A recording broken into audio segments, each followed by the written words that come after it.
Hello everyone, and peace of Christ all of you. Please invite your friends and let us have some good time. I apologize, I'm a little bit late, because my internet is not doing a good job. So in case we lost internet again, please just refresh your page and we will be fine, I guess. I don't really, like when I go live, I don't prepare for a topic usually, and I never did actually. Very rarely.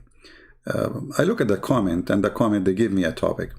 So I look at the comment today, just now actually, before when I set up the topic, and I found a Muslim. His name is Muhammad Manzoor.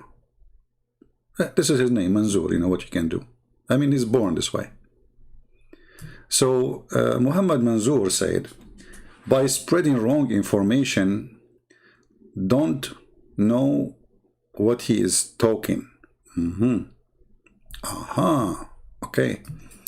And then he said, CP should be banned from YouTube. Okay, ban me, we make a new account, what a big deal. People come anyway. And don't spread wrong information about Islam. Look, this guy is really suffering badly. I mean, look, this Christian prince is bringing a lot of pain. Look how, don't spread wrong information about Islam. Okay, I have an offer for this Abdul and any Abdul. Who is a Abdul willing to call me and show me an information I'm spreading which is not true? Do you remember there's Abdul, and with the association with other Abduls, they made videos, and the Muslims, they start talking about it, that they cannot find in my book 6 on Allah, the introduction, there is a quotation there. They said, we cannot find it. It's not there. It's not there. This guy is a liar. It's not there. And the Muslims start spreading the videos and blah, blah, blah, blah, blah, blah, blah. Then the video came to me, and it took me 2 seconds to find the reference, and I put it in front of their face. Did they even apologize? He's a liar. The introduction, the first page in his book, we cannot find this quotation, is not exist. Idiot, they don't even know how to read their books. Took me 2 seconds to show them the reference. So now, you see, instead of making a statement saying he spread wrong information, why you don't call me? You see, and your beard is long. Alhamdulillah. You know, I bought a broom, by the way. You know, those ones, like, they come with the dust collector, the one you collect when you are standing, you know. But if I met you before that day, I will not waste my money. You can do the job. And actually, this is why you're afraid to call me, because you know what will happen to your beard if you call me. Now, who is a Muslim? He have the courage and the knowledge to prove me wrong in anything I said. See, they make videos, they will refute Christian prince. You know, this is like something you do to your kids around you. You know, fooling each other, lying to each other. It's okay, this is your business. But it doesn't work with us. You have to prove me wrong. Always when I talk, I show reference. I don't know what's wrong with the internet today. Did I lose my connection? I hope not. It's okay.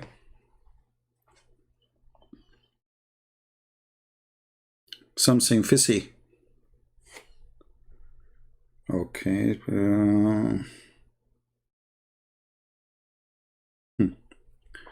I know what's wrong.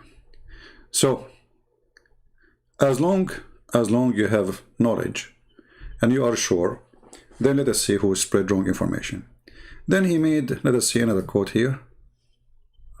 Oh, this is a different Muslim. This Muslim, he said,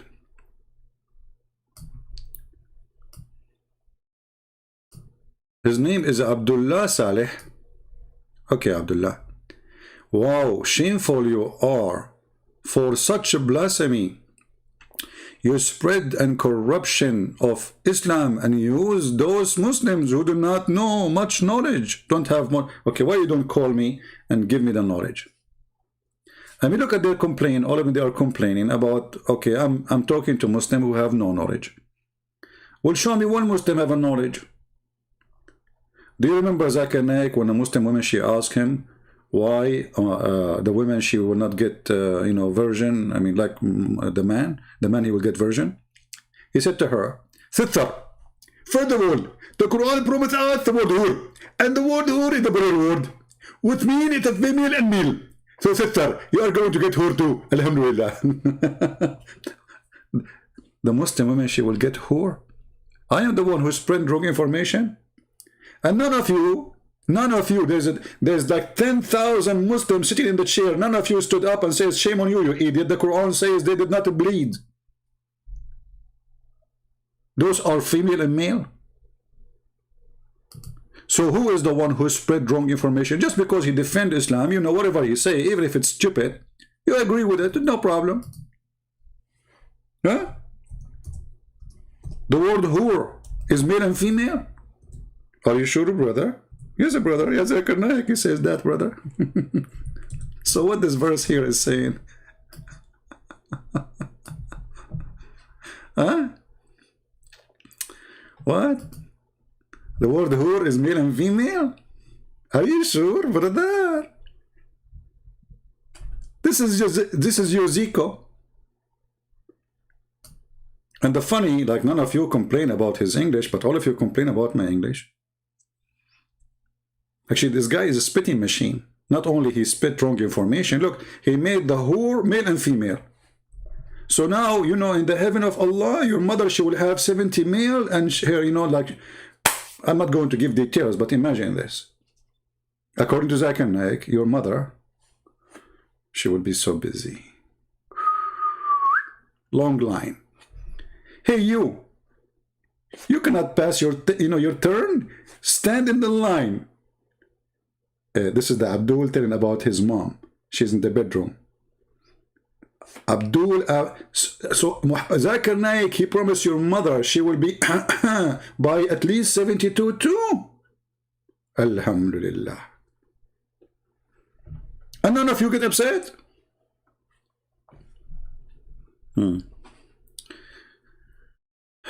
So wrong information, this is what they say. But what is the wrong information? They will not tell us. And then look what he said.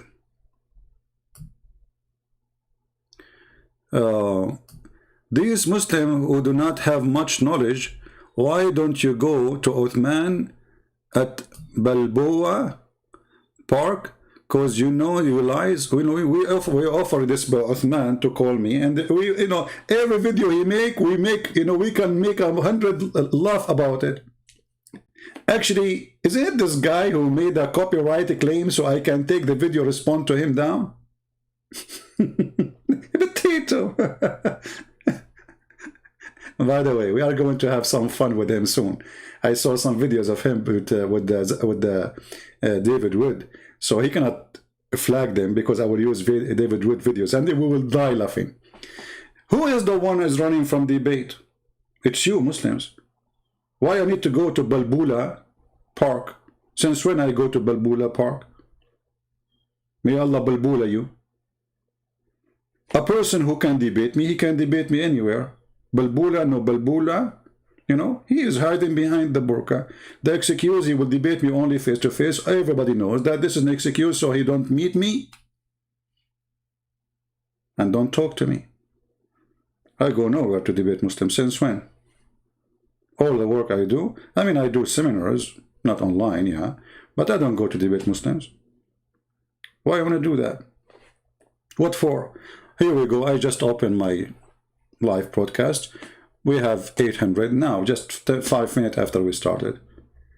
Which part can get me an 800 listen live?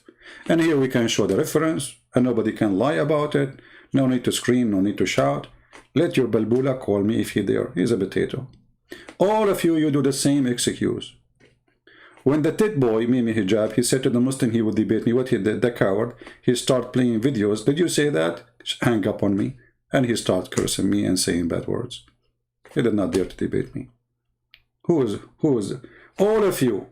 What's his name? I don't want to share his name. I will fly all the way to America to debate you. All the way to America to debate you. You do not need to fly, potato. If you are a man, give me your Skype. I will call you right now. All of them, they have the same excuse. Zakir Naik, he said, he need me to bring 2,000 people with me and fly all the way to Bangladesh. He was in Bangladesh, supposedly. 2,000 people? He said, if you can bring with you 2,000 people, this is in Facebook. I don't know if the guy is talking is Zakir Naik or this is one of his boys. You know, those boys from heaven, you know, the servants. All of them, they have the same excuse. But if I am a different person, all of them, they will call me. Have you ever seen a Muslim saying to David Wood, I will not debate you unless it's face to face? No. They do, you know, or apostate prophet, or just because they knew they can, you know, they can get away with things there.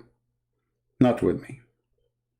So those excuses you do, they are laughable and we laugh at you.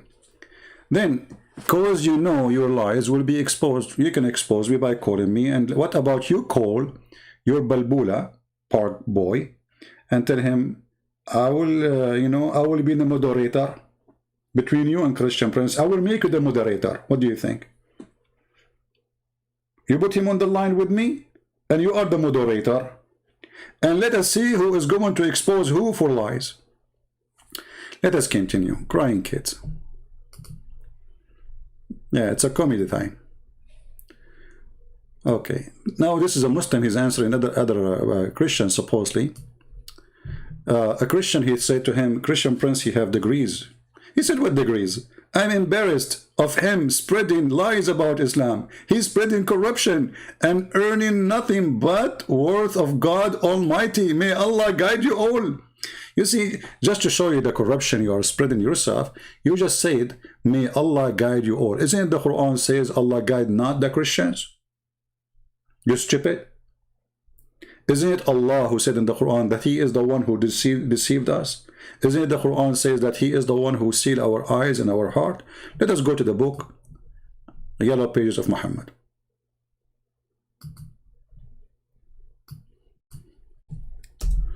In the Yellow Pages of Muhammad, it says the following.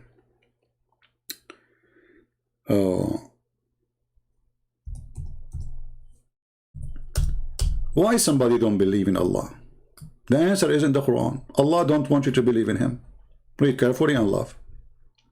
Allah has set a seal on their heart and on their hearing, and their eyes is veil. Like what? Read the verse before it so you can laugh more. And those who reject the faith is the same to them whether they warn them or not. Okay, why? It's the same. Why? They will not believe. Okay, why?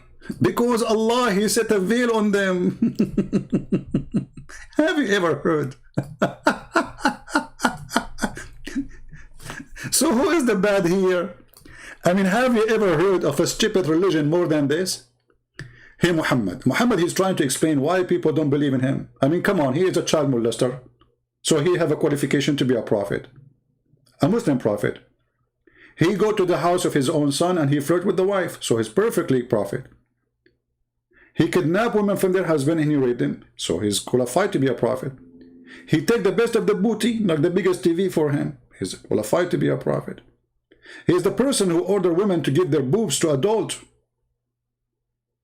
So the husband will not be jealous no more. Perfect. I mean, this is the perfect way to stop men from being jealous.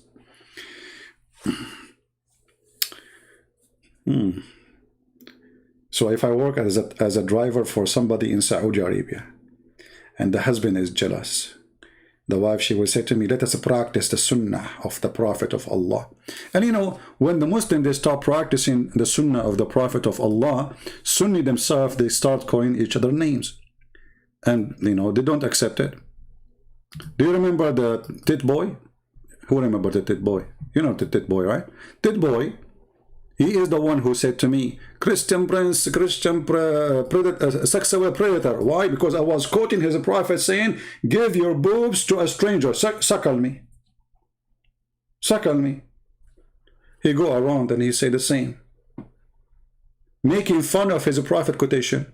Okay, can I suck your wife tit to make her haram? This is the tit boy speaking to a sheikh. A sheikh.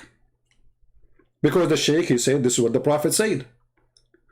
Mimi Hijab is making fun of what the Prophet said, and he is asking the sheikh to suck his wife's tits. Am I spreading wrong information? Is it true that Allah, he gave Muhammad verses in the Quran that a woman, she have to give her boobs to be sucked 10 times by adult? Is that true? Or I'm making things up? And look, the answer, Mimi Hijab will give you the answer. He says, why it's wrong? He believes it's halal. So Mimi Hijab is against the teaching of Allah. This is why we laugh at you all of you don't dare to debate me. Because the second you made fun of this, you made fun of the Quran, because this is in the Quran. If we go in the Quran, we will find this. Or in the Hadith first. We will find that it's confirmed that Allah, he sent the breastfeeding for adult 10 times in the Quran. The verse of stoning and breastfeeding for adult 10 times was revealed. You see, it's a verse. Well, not verse, verses. The verses of stoning and breastfeeding adult 10 times was revealed. Revealed by who? Who is the one who gave Muslims the guidance that you should give your wife an order to give her boobs to the neighbor so you will not be jealous? Too bad I don't live in a Muslim neighborhood. Otherwise I will spend my day drinking milk. And by the way, this women, she don't even have milk. I mean, do you think women, they having breast, they have a faucet full of milk all the time? Women, they have milk when they have a baby. They don't have milk there. So he was sucking what exactly? What you want sucking? And what kind of God he go to his bedroom? Ah, okay. So now the guy, he have a slave in his house, and this slave, you know, he's jealous because the slave stay with his wife alone. Ah, I have to find a way which the man will not be jealous no more. Okay, tell your wife to give her nipples to the man 10 times. Look at this decency. You cannot shake hands with Muslim women, but you can suck their nipples 10 times. And you will say to me now, I'm spreading fake information, fake news. Hey Muslims, is that what your website saying? And this is your prophet wife saying? This is Aisha speaking. It's narrated that Aisha said, who? Aisha. Who is Aisha? By the way, Aisha, she was a Hindu. And she's paid for by the Jews to say this, obviously. And here we ask ourselves, what kind of religion, what we are talking about here? Are we talking really about religion? This guy is a crazy man, Muhammad, obviously. He's making fun of people. Who in the world will believe that there is a God who sent an order to his prophet, revealing verses for him? And the verses to teach the followers that a woman, she have to give her breast in 10 different days, in 10 different times, to suckle them until he is satisfied. You don't just put your mouth there for a second. You have to stop only when you are done. Is that a wrong information?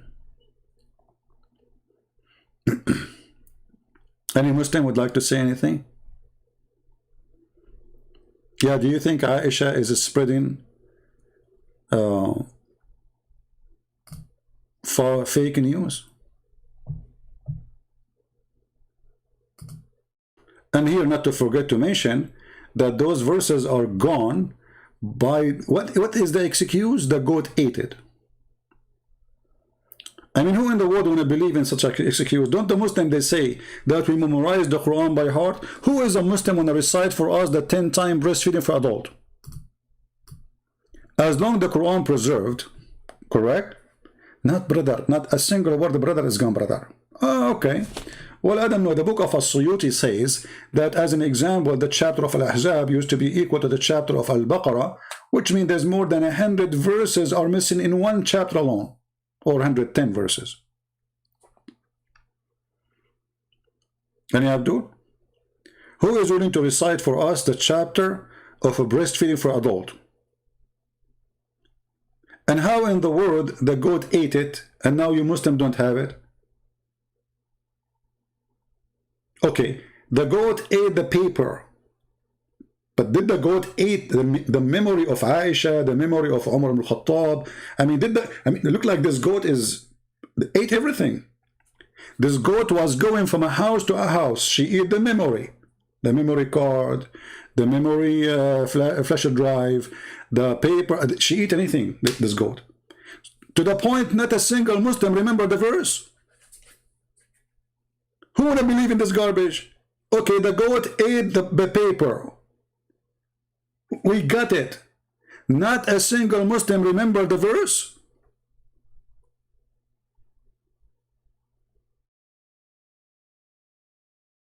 Anyone?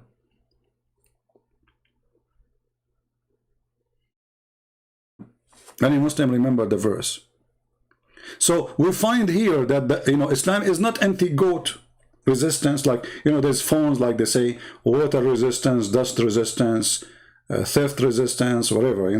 Islam is the word of Allah is the goat ticket. Yeah, that's it. Where we can find the verses now, the goat ate them. What is the goat? She's dead. Allah knows best. So who is the one who spread wrong information saying that your God is a decent God? He don't teach bad things. Is ordering women to give their boobs to a stranger is bad or good? Where is the God who ordered women to wear burqa and decency supposedly? So he ordered them to wear burqa, but then at the same time he told them you can't do muta. And who is the one who spread wrong information saying that the Quran is preserved? When right now we have many Quran. And not only that, even your prophet Mumu, he said that Allah, he gave him 7 Quran. What? Yes, brother. Do you see it? And you see the funny here, that Muhammad is negotiating with Allah. Allah, he sent him one Quran. Muhammad says, no, I don't accept one Quran, okay? Because my people are slow. Read it. It says there, letter by letter. I'm not the one who's saying that. The prophet was present at the pole. He go to the pole? What pole, man?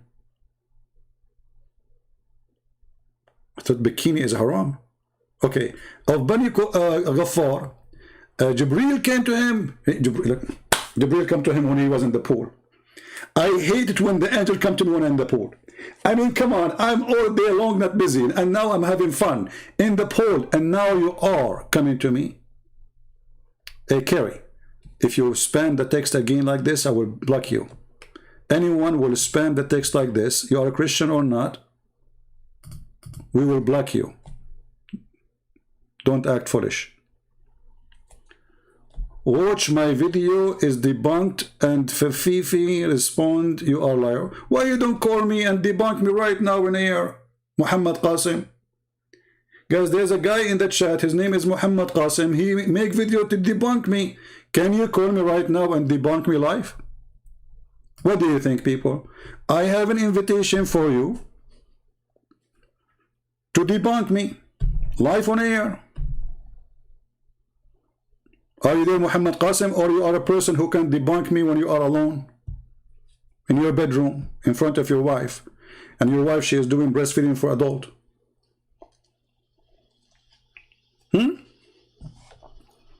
Muhammad Qasim, you and the one you mentioned, why you don't call me? Obviously, you're no match, you're afraid. I will call you, give me your Skype right now, I will call you. You see, I'm not using Skype, but I will do an exception just for you. I will call you in Skype. I did not open Skype for like maybe 4 months.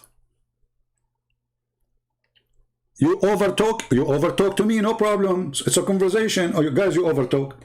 Isn't it like equal opportunity? You overtalk to me. Go ahead.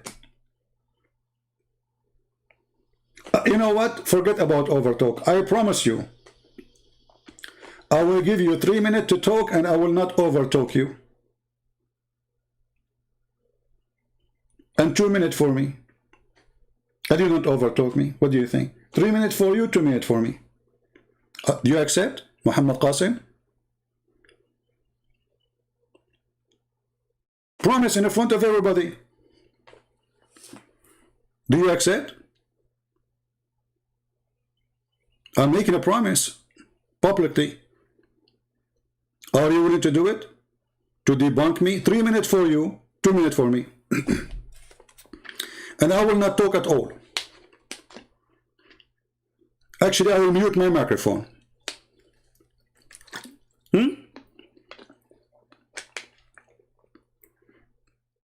Are you calling a friend, Muhammad Qasim?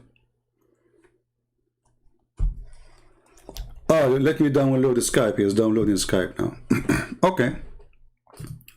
Let me know when you are ready, my friend.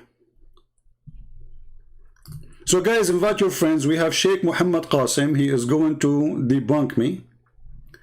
And you will be witnessing a life disaster. How a Christian prince was debunked. With no mercy. I'm waiting for you.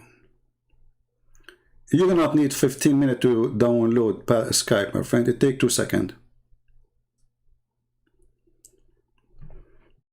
Let me know when you are ready. 15 minutes to download the Skype. In 15 minutes, I can go to Home Depot.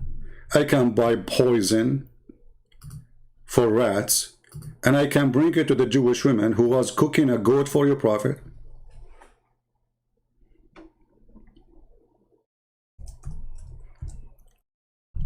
Brother, how Allah, He will allow somebody to kill his prophet, brother? Okay, so they cannot kill Jesus, the brother, because Allah will not allow that, brother. Okay, that's wonderful.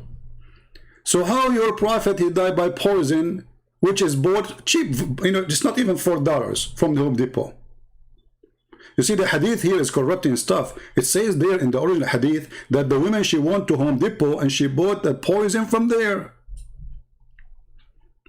A Muslim now will make a video about it. He will say Christian Prince is lying. At that time, there was no Home Depot. We got him busted. We got him busted. No, brother. In the original hadith, brother, it says that the women, the Jewish women, otherwise where she will get the poison? You tell me. Where she get the poison from? So Allah will not allow the Jews to kill his prophet. Okay, who is we are talking about? Isa. No, no problem. How the Jews, they killed your prophet? Slowly.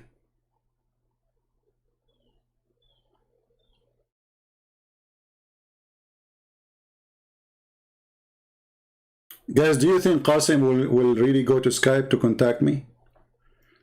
You see, I made an exception. I'm not using Skype no more. But just for him. Are you there, Muhammad Qasim, or you think we are going to forget about you?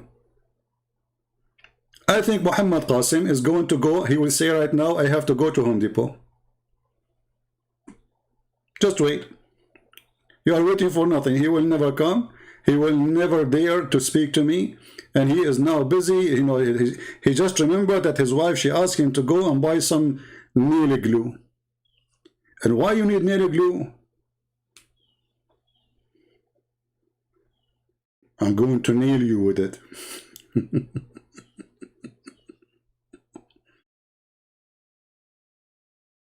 Are you there, Muhammad Qasim? All this time is to download the Skype? Are you sure you are downloading Skype or you are not cooking? I think you are cooking Skype. I think you are making a new Skype. I never saw somebody taking 10 hours to download a Skype. It's taking you so long, brother. Yeah, but you know, Paltalk for a Muslim like this guy is big. Paltalk. It's not like Paltalk for us. It's very big. So when the Muslims, they say we are giving wrong information, the Saudi trying to get rid of the hadith, good luck. It's all over the internet. You cannot get it. That's it.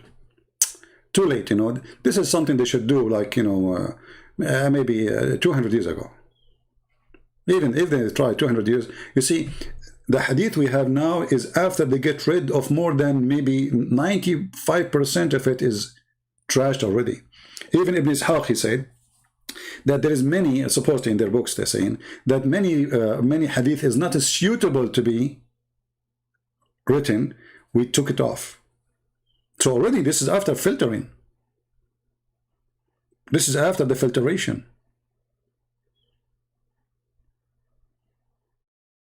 Muhammad Qasim, are you there? Okay, Muhammad Qasim, he took a vacation, I think.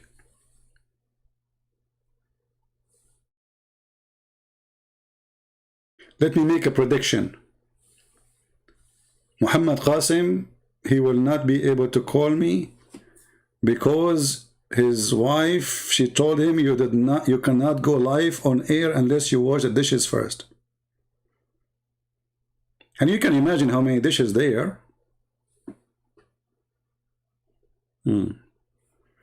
Anyway, anyone would like to call me, if you are a Muslim, you think you can really refute with me, feel free. I will give you even time more than me to talk. But if you are a Muslim, by the way, who says, I don't accept the tafsir, I don't accept the hadith, and you start giving me your own meaning for the Quran, then we don't need to talk. You are a winner already. You won, you know, that's it. I'm talking to Muslims who believe in Islam. Muslims who believe in Islam is those who believe in the Quran, they believe in the hadith, they believe in the books of tafsir made by the scholars, not by our scholars. So I'm not asking you to believe in a book written by me.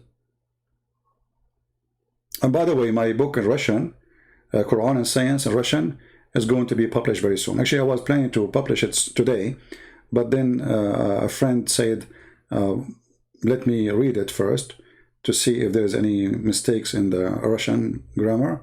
And then after we check and if there's any correction to be done, then we will publish it for free again.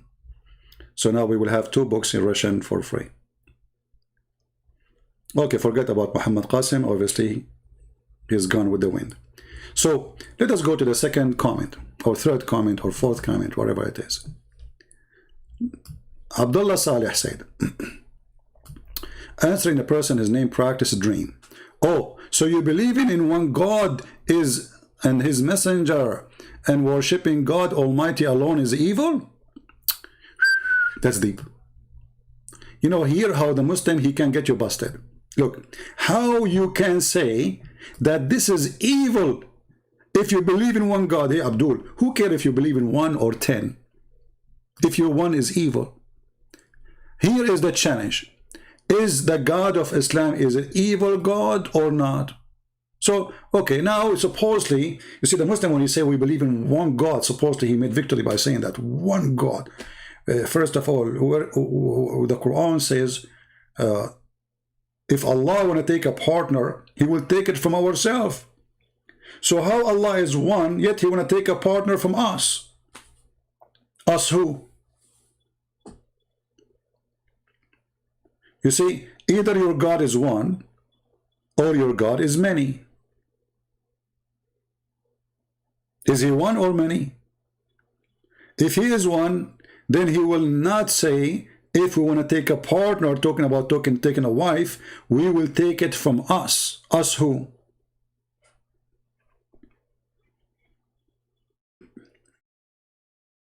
So the first thing a Muslim, he come to you, we worship one God, as like it's like a Discovery Channel, like, wow, one. Who cares if it's one God or not? The question is your God is true God or not? Your God, he said to Muhammad, read it 3 times, still Muhammad cannot read. If he is a true God, even if Muhammad a donkey, he will read in all languages. If my God now, he speak to me, he says, speak in Hebrew. Okay, I do not know Hebrew. But right away I start shalom, start talking Hebrew. The disciple of Jesus, according to your books, that when Jesus told them to go and teach and preach, they told him how we are going to teach different nations. Jesus told them, don't worry. They woke up in the morning, every one of them speak different language. This is your books. So the true God of Christianity, he can make people speak in tongues and languages. Your God could not. Your God, even Muhammad, he says that even in Arabic, my people cannot understand your book. Even the Arab, who Muhammad is speaking to them in their language. In their language, not in different language. They cannot understand the Quran and they cannot do it. Read carefully. Jibril come to him and said, Allah has commanded you to make your community read the Quran in one harf. Harf supposedly like a dialect, like one language of the Arabic supposedly. He, the Prophet, says, I beg Allah, pardon, please, forgiveness. My community has not the strength to do so. Look what happened. They can't read the Arabic. Your community cannot read the Arabic. Man.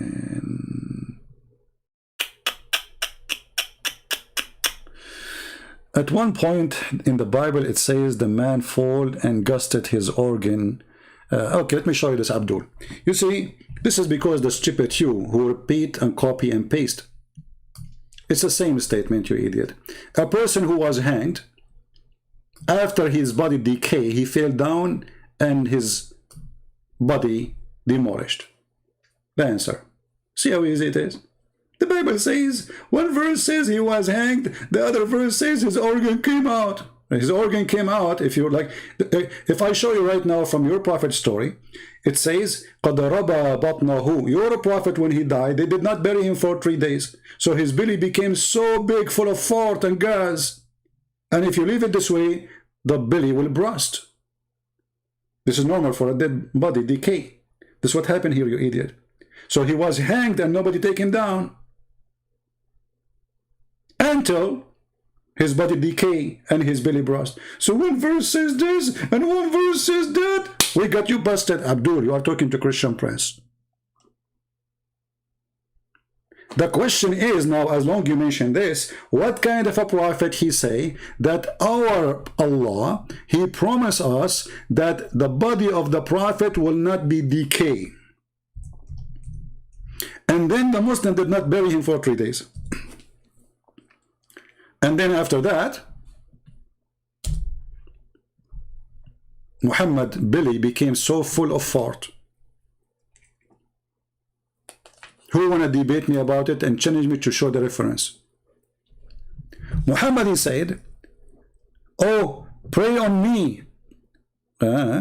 Invoke prayer on me. Not, you see, not a blessing, this is a lie here. They said to him, Prophet of Allah, how we are going to do that and how our prayer will go to you if your body will be decaying? He says, Allah has forbidden the earth from consuming the body of the Prophet. Because of this statement, when the Muhammad, he died, the Muslim, they did not bury the full Muhammad for 3 days. And then what happened? The hadith says, قَدْ رَبَى بَطْنَهُ. His stomach became so big.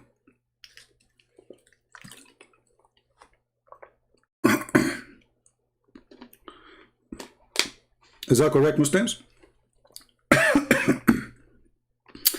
I was drinking coffee and some of the coffee went in my, the wrong direction. Don't talk and drink at the same time. Not healthy.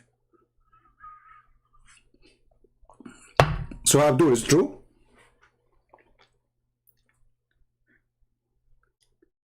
Let us open the graveyard of Muhammad and see if his body decay or not.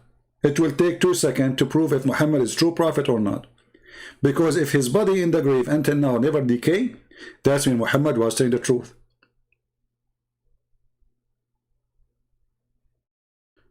But we do not need to wait for 1400 years. This is why when Muhammad died, tens of thousands of Muslims left Islam right away. Because they noticed that Muhammad is a liar. Here we go. He promised that his body will not decay. But his body did decay. They did not bury him for 3 days.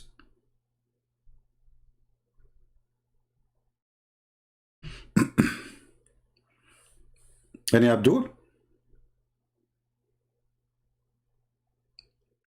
Christian Prince got COVID? Look at the Muslims going crazy. Look at this guy saying CP gay, CP gay, CP gay. What's wrong with you, Abdul? Come on, take it easy, take it easy. Okay, I will put it for you in the screen. Are you happy now? Are you happy? Okay, here we go. I put it for you in the screen. Now, as long as you mention this topic,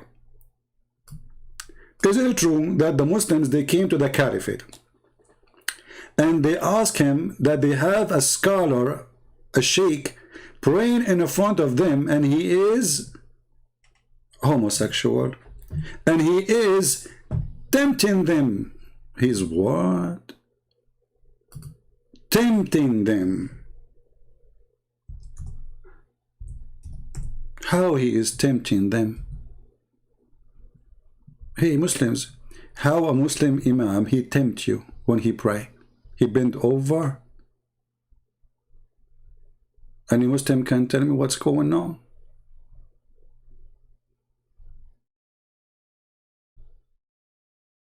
Huh? Here we go. Yeah, see, when they talk about gays and homosexual, this religion, if you have my book, Sex and Allah, you would die laughing. I went to Uthman, his name is Uthman, Ibn Affan, while he was besigned, which means he became the caliphate, and said to him, you are the chief of the Muslims in general, and you see what happened, fell into you, like what fell into you? Look, it's big problems. We are led in the salat, in the prayer, okay, by a leader of al-fitna. Fitna, this is a big word. Fitna, what mean? Trial and affliction, etc. What he do? And we are afraid or being sinful following him. Like, what? Uthman, he said, salat, the prayer, is the best of deeds. So when people do good deed, do the same. And then the guy, he says,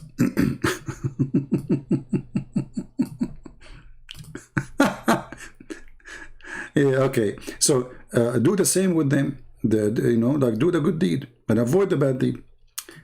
So Az-Zuhri, he said, in our opinion, one should not offer salat behind a feminine person unless there is no alternative. So look at this guy. He is saying that we Muslims, we are getting tempted by a feminine imam.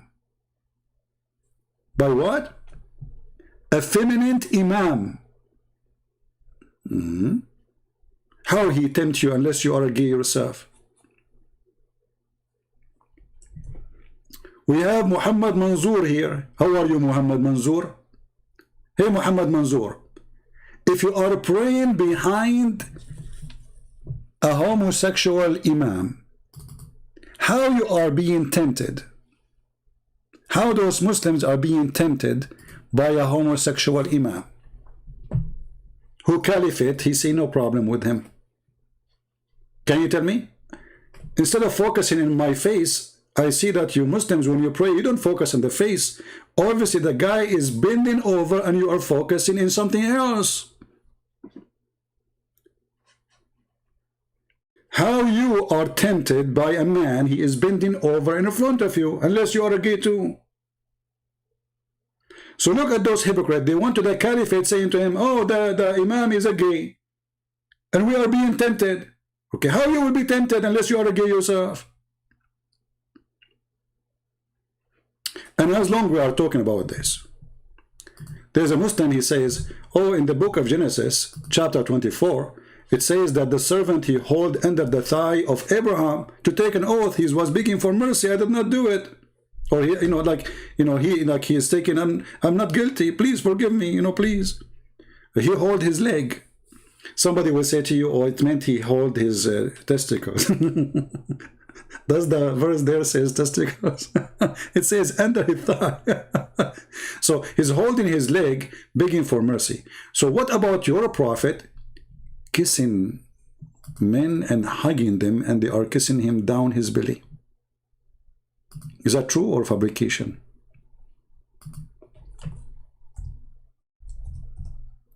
Hey Manzoor, who is the one who spread wrong information? I want you to tell me if this story is true or not. Your prophet, he left his t-shirt.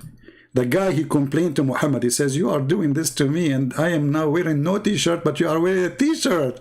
So the prophet, he pulled up his t-shirt. So now he's topless. Muhammad in the beach. And the man, he starts, supposedly, some translation, like the translator tried to make it look like the man is kissing the prophet. Not the prophet kissing the man, but it doesn't make a difference anyway. So he said to him, you are wearing a shirt, but I'm not. The Prophet then, he raised his shirt. And the man embraced him. Look, he cannot embrace him with shirt on. He cannot. And then he began to kiss his side. Which side is that? It says, kashhahu. The kashah is down the belly. A man is kissing you there. Why? You are an infant?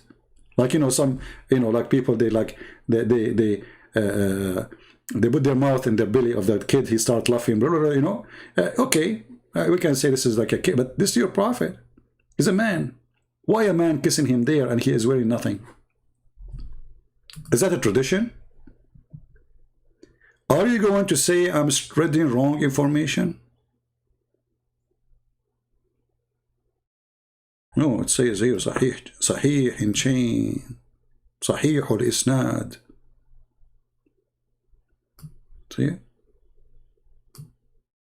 So everything those Muhammadan they throw at you, it is what they have, not what we have. What happened to Muhammad Qasim, guys? Did he this guy he took the wrong highway? What happened to this guy? He said he want to download, you know, and he will talk to me.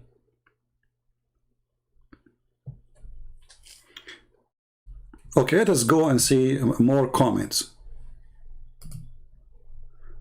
Okay, so believing in one God is evil? Yes, it's evil, because your God is the devil, and we can prove it. What kind of God he order women to give their boobs to strangers?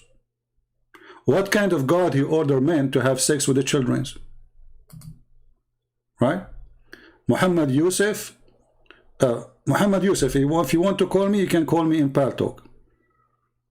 Skype, it was only one offer deal for a guy, his name is Mansour. You want to call me in Paltalk? Let me open Paltalk for you. I don't use really Paltalk, but this guy, you know, he keep making excuse. So we said to him, okay, we go to Paltalk, to in Skype. So I will open Paltalk. If there is any Muslim, he would like to call me.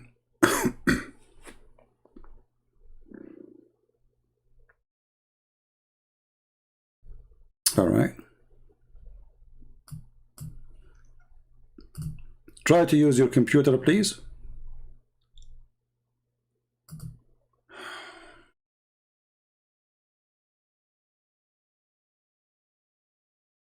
Oh, okay.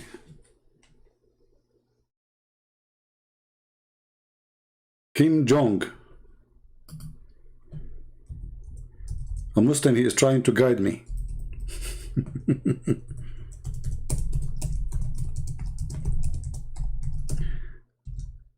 Next. Who is a Muslim would like to call me?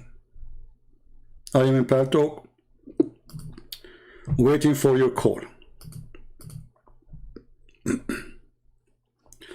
Muhammad Yusuf, text me and I will call you.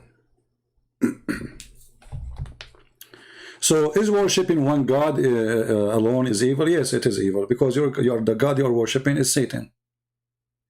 You know, it's not about somebody you call him God that will make it evil or not. It's about what does God teach. What does God teach? Evil. I challenge you to show me one good thing the God of Islam teaches not evil.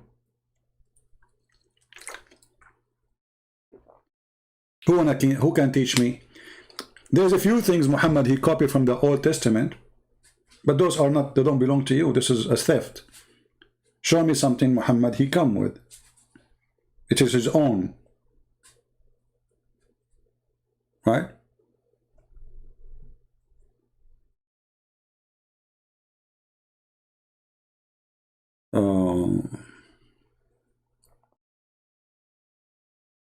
Any Muslim?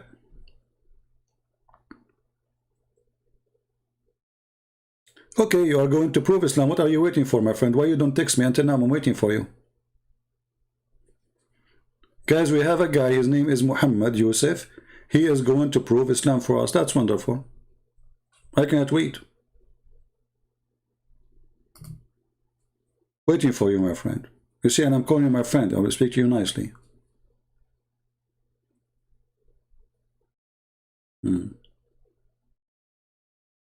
Don't use somebody names.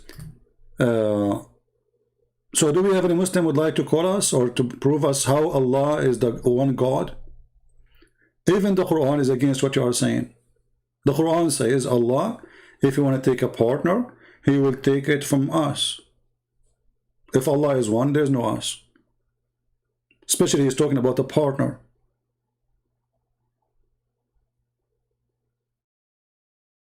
You will humiliate me? No problem, I'm waiting. Don't, you know, let me block you in the chat. I'm waiting for you. Stop texting here. Obviously, you are a kid. Either you call me or take a hike. Look like you are just attention seeker. But you will never call me. So stop texting in the chat. Otherwise, I will block you in the chat because I'm waiting for you to call me. Text me in Paltalk. My Paltalk is open. Otherwise, you will be blocked for deceiving us that you will call me.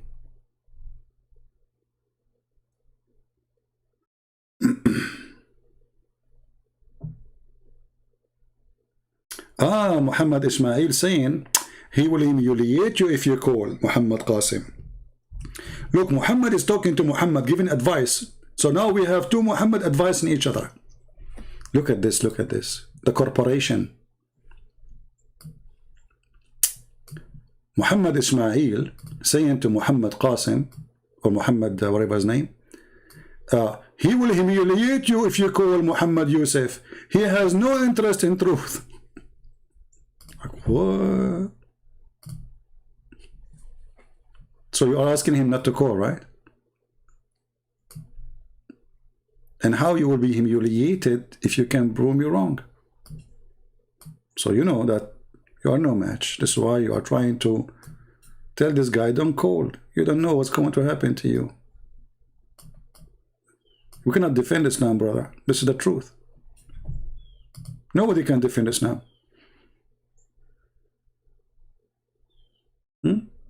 That's the truth. Hey, Muhammad Yusuf, don't call. He will humiliate you.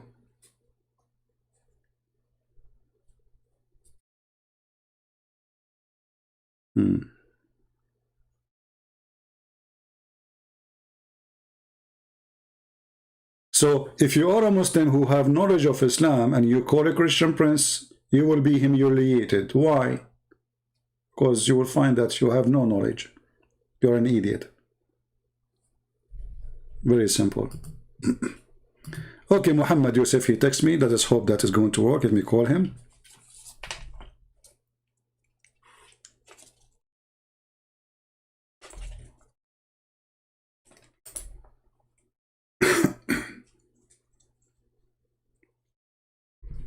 All right. We are calling Muhammad Yusuf. Hold on.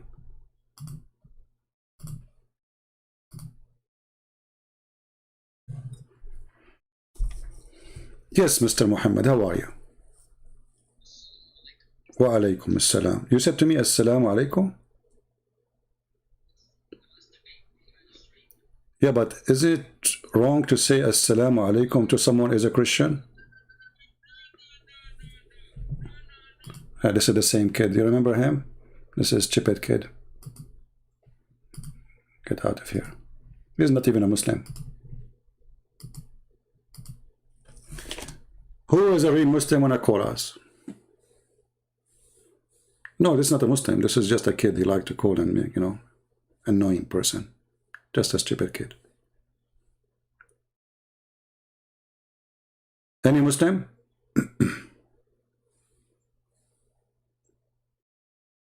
It's okay. You cannot hear. This is not even a Muslim. This is the guy he called us many times. He's just a kid. Take it easy. Take it easy. You could not hear. You did not miss anything.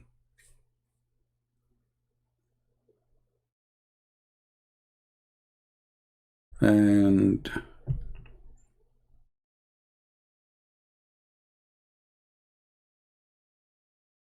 any Muslim would like to call us.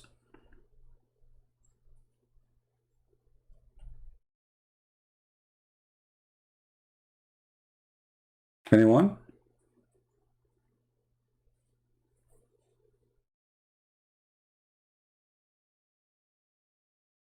No, maybe they are saying they could not hear the guy. I don't know why. You should be able to hear him normally. So, any Muslim who is a Muslim is willing to call us. The only one who call us is not even a Muslim. He's just a mental ill person who need attention.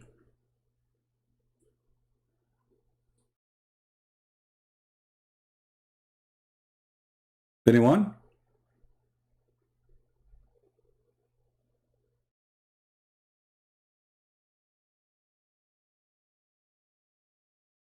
Well, my pal talk is open. Text me and I will call you. So, you know, when they speak about Islam as a religion, anything we study about this cult, we will find that there is nothing right about it. Like when Muhammad here, he said that your prayer will be submitted to me. Isn't it this is blasphemy against God? Who are you? You are just a man. And how a prayer of all those Muslims will be sent to Muhammad? In order for Muhammad to review all those prayers, first you have to be alive, not dead. Because your body decay or not, does that mean you are alive? How the prayer will be submitted to you? And I thought the prayer would be submitted to God. We found that the Muslims, they believe that their prayer is not going to Allah. It's going to Muhammad. He is their God.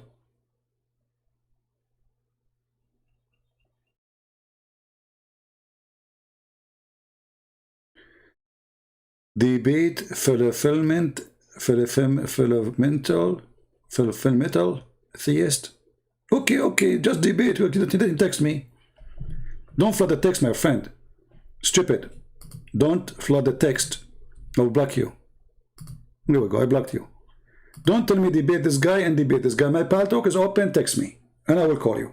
Stop being stupid. I don't go after people to debate them. You have somebody to debate me, let him text me, or text me and I will call you right away. Live on air. So don't come like a kid and jump over my lap. Says debate this guy, please debate this guy. Don't do that. Don't be stupid. Anyone want to debate me, my pal talk is open. I do not need to know your name. You are a big sheikh, you are a small sheikh. Who care? All of you are shaky for me.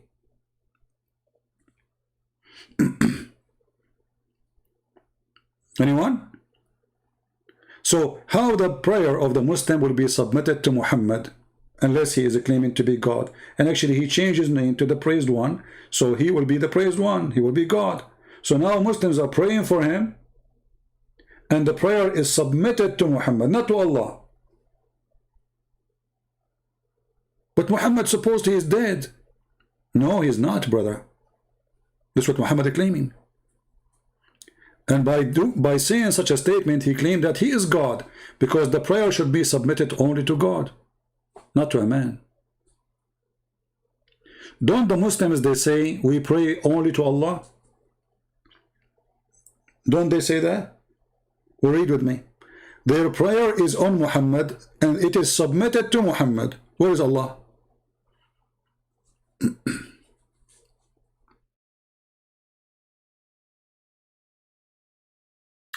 I interrupt. Well, you can interrupt me. It's an open conversation. Guys, I interrupt. You interrupt me too. Who's holding you? That's a false excuse. You see the debate, they do like 5 minutes for this guy, 5 minutes for this guy. It's a stupid debate because simply the guy, he go say tons of lies and none of them actually is debating because nobody is listening to the other person. They are reading papers they collected reference 2 weeks before the debate. Here we have a real debate. Interrupt me. Whatever goes for me goes for you. Whatever goes for you goes for me. It's a debate.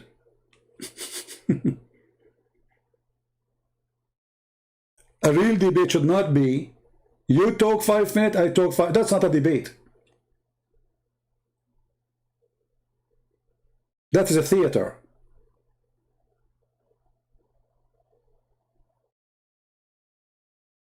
Do we have any Muslim? Have the courage and the knowledge.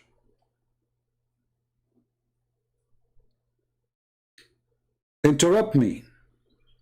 Prove me wrong. Stop crying and complaining. And look at you. You cannot even answer the question we are asking in the chat. Okay, forget about calling me. You don't dare to call me. What about you tell me how your prayer will be submitted to Muhammad? Very simple question. Shouldn't your prayer go to Allah? Who is the God? Who is the God of Islam? When you pray, your prayer goes to who? How Muhammad is just a servant of Allah and he is a slave of Allah, and then your prayer doesn't go to Allah, it goes to Muhammad.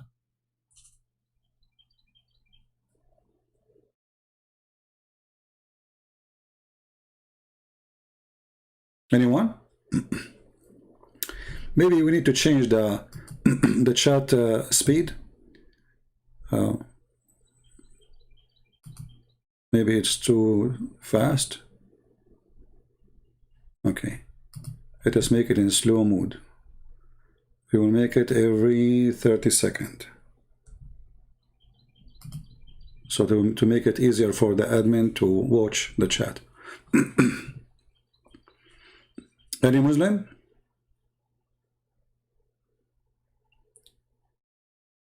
I have got an echo. Oh, okay. Well, sometime I debate from the bathroom. Once I was debating two sheikhs. One, his name is Dr. Nabil Baikli, and the other one, his name is Imam Malik Saur. If you listen to the debate, you might hear water running. I wasn't in the bathroom really. I was washing dishes. At that time I have like a Bluetooth microphone, and they are just two kids. I mean, they are sheikhs, yes, head of Islamic Center, yes, but all of them, they have no idea what to say. And after we finished the debate, the radio host, he said to them, "Can we schedule a debate for this coming week?" They said no.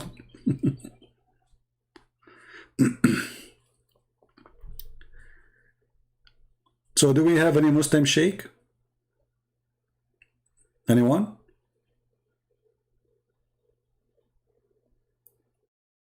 Yeah, actually, I wanted to buy those Bluetooth because it allowed me to go around when I'm staying for long.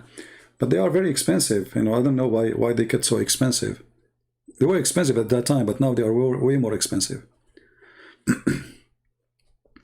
So I was washing dishes, dealing with those two Abdul, and like if you watch it, like the guy, I said to him, Allah, so how Allah have a leg? He says, okay, Allah have a leg, but is his leg of Allah is like yours? Who care? Supposedly now he's getting me busted. Is the leg of Allah is like yours?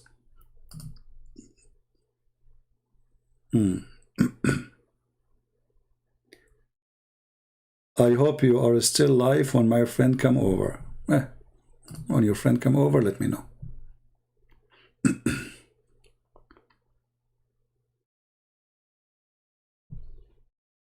Anyone? Actually, there's a benefit for you if you are a Muslim, if you call me, because you can download the video, you can post it in your channel, and people will say, my debate with a Christian prince, what do you want more? Muslim will subscribe to you like crazy. Even though they will be dying laughing at you, who care? Still Muslim will support. Anyone? Debate Imam Murrah? No problem, we can debate Imam Murrah, his sister, his mother, and even his breastfeeding for adult.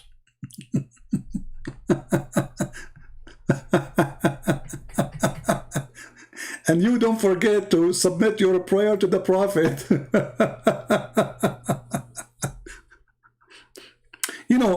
This religion, I mean, those Christians, they say lies about it. All right? So the Prophet, his body will not decay. And the Christians, they put in the Muslim books that the Prophet's stomach was full of fart and he stink. Yes, brother. Those Christians, they put those things in the Muslim books. Christians, they put it there, and the Jews, they put it there. Oh, okay. I see. Any Muhammadan?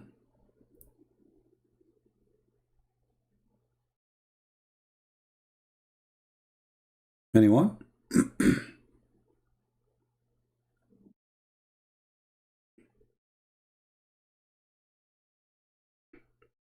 Hello? Why the prayer of Muslims will be submitted to Allah, Prophet, not to Allah? Muhammad Qasim, you are online? You are in Skype now? See how nice I am to you? I did not open Skype for a century. I will open it just for you. Hold on, let me go out of Paltalk then and open Skype just for Muhammad Qasim. All this time took Muhammad Qasim to download Skype. Okay.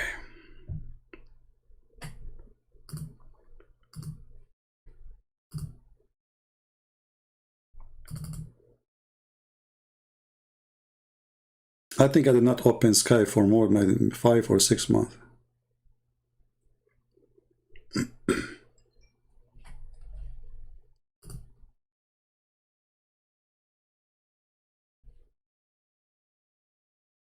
Okay.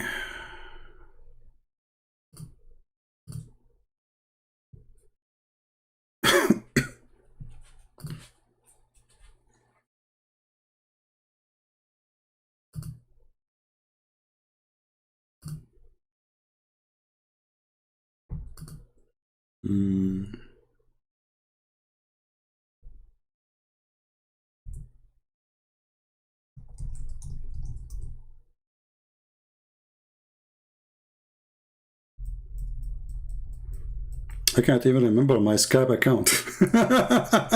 What it was? What is my ID in Skype account? Hold on.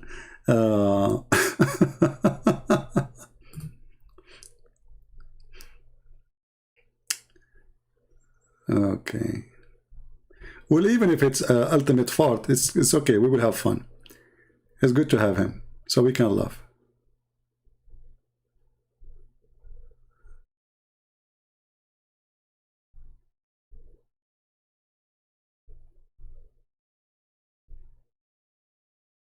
The prayer is not the same as a blessing. No, it says your prayer, you know, salatakum. Same time, your blessing will be sent to me. You're dead.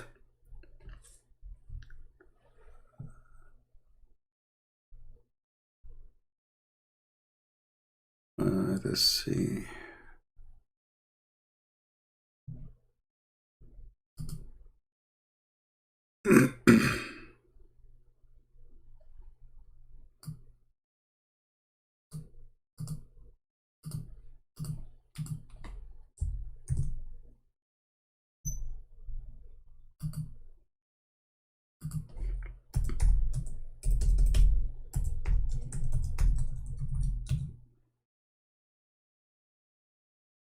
All right, we are in Skype now.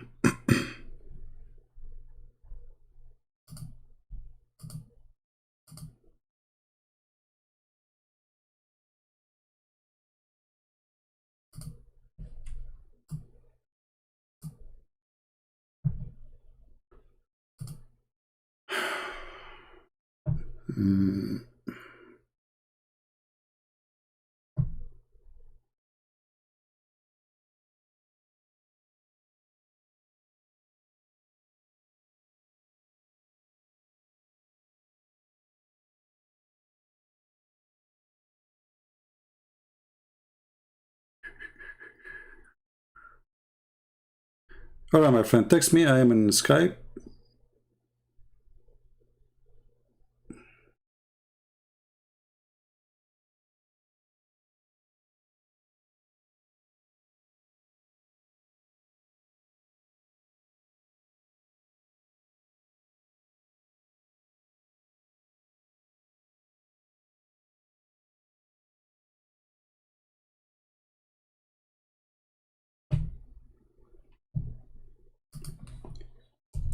Man, I have tons of text in this Skype. Endless.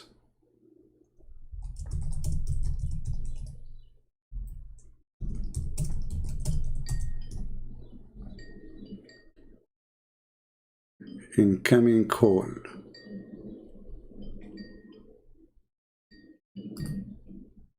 Hello? Ultimate? Hi, Ultimate Fart. How are you, Ultimate Fart?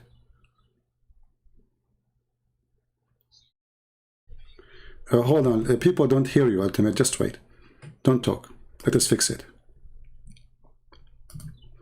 Let's see.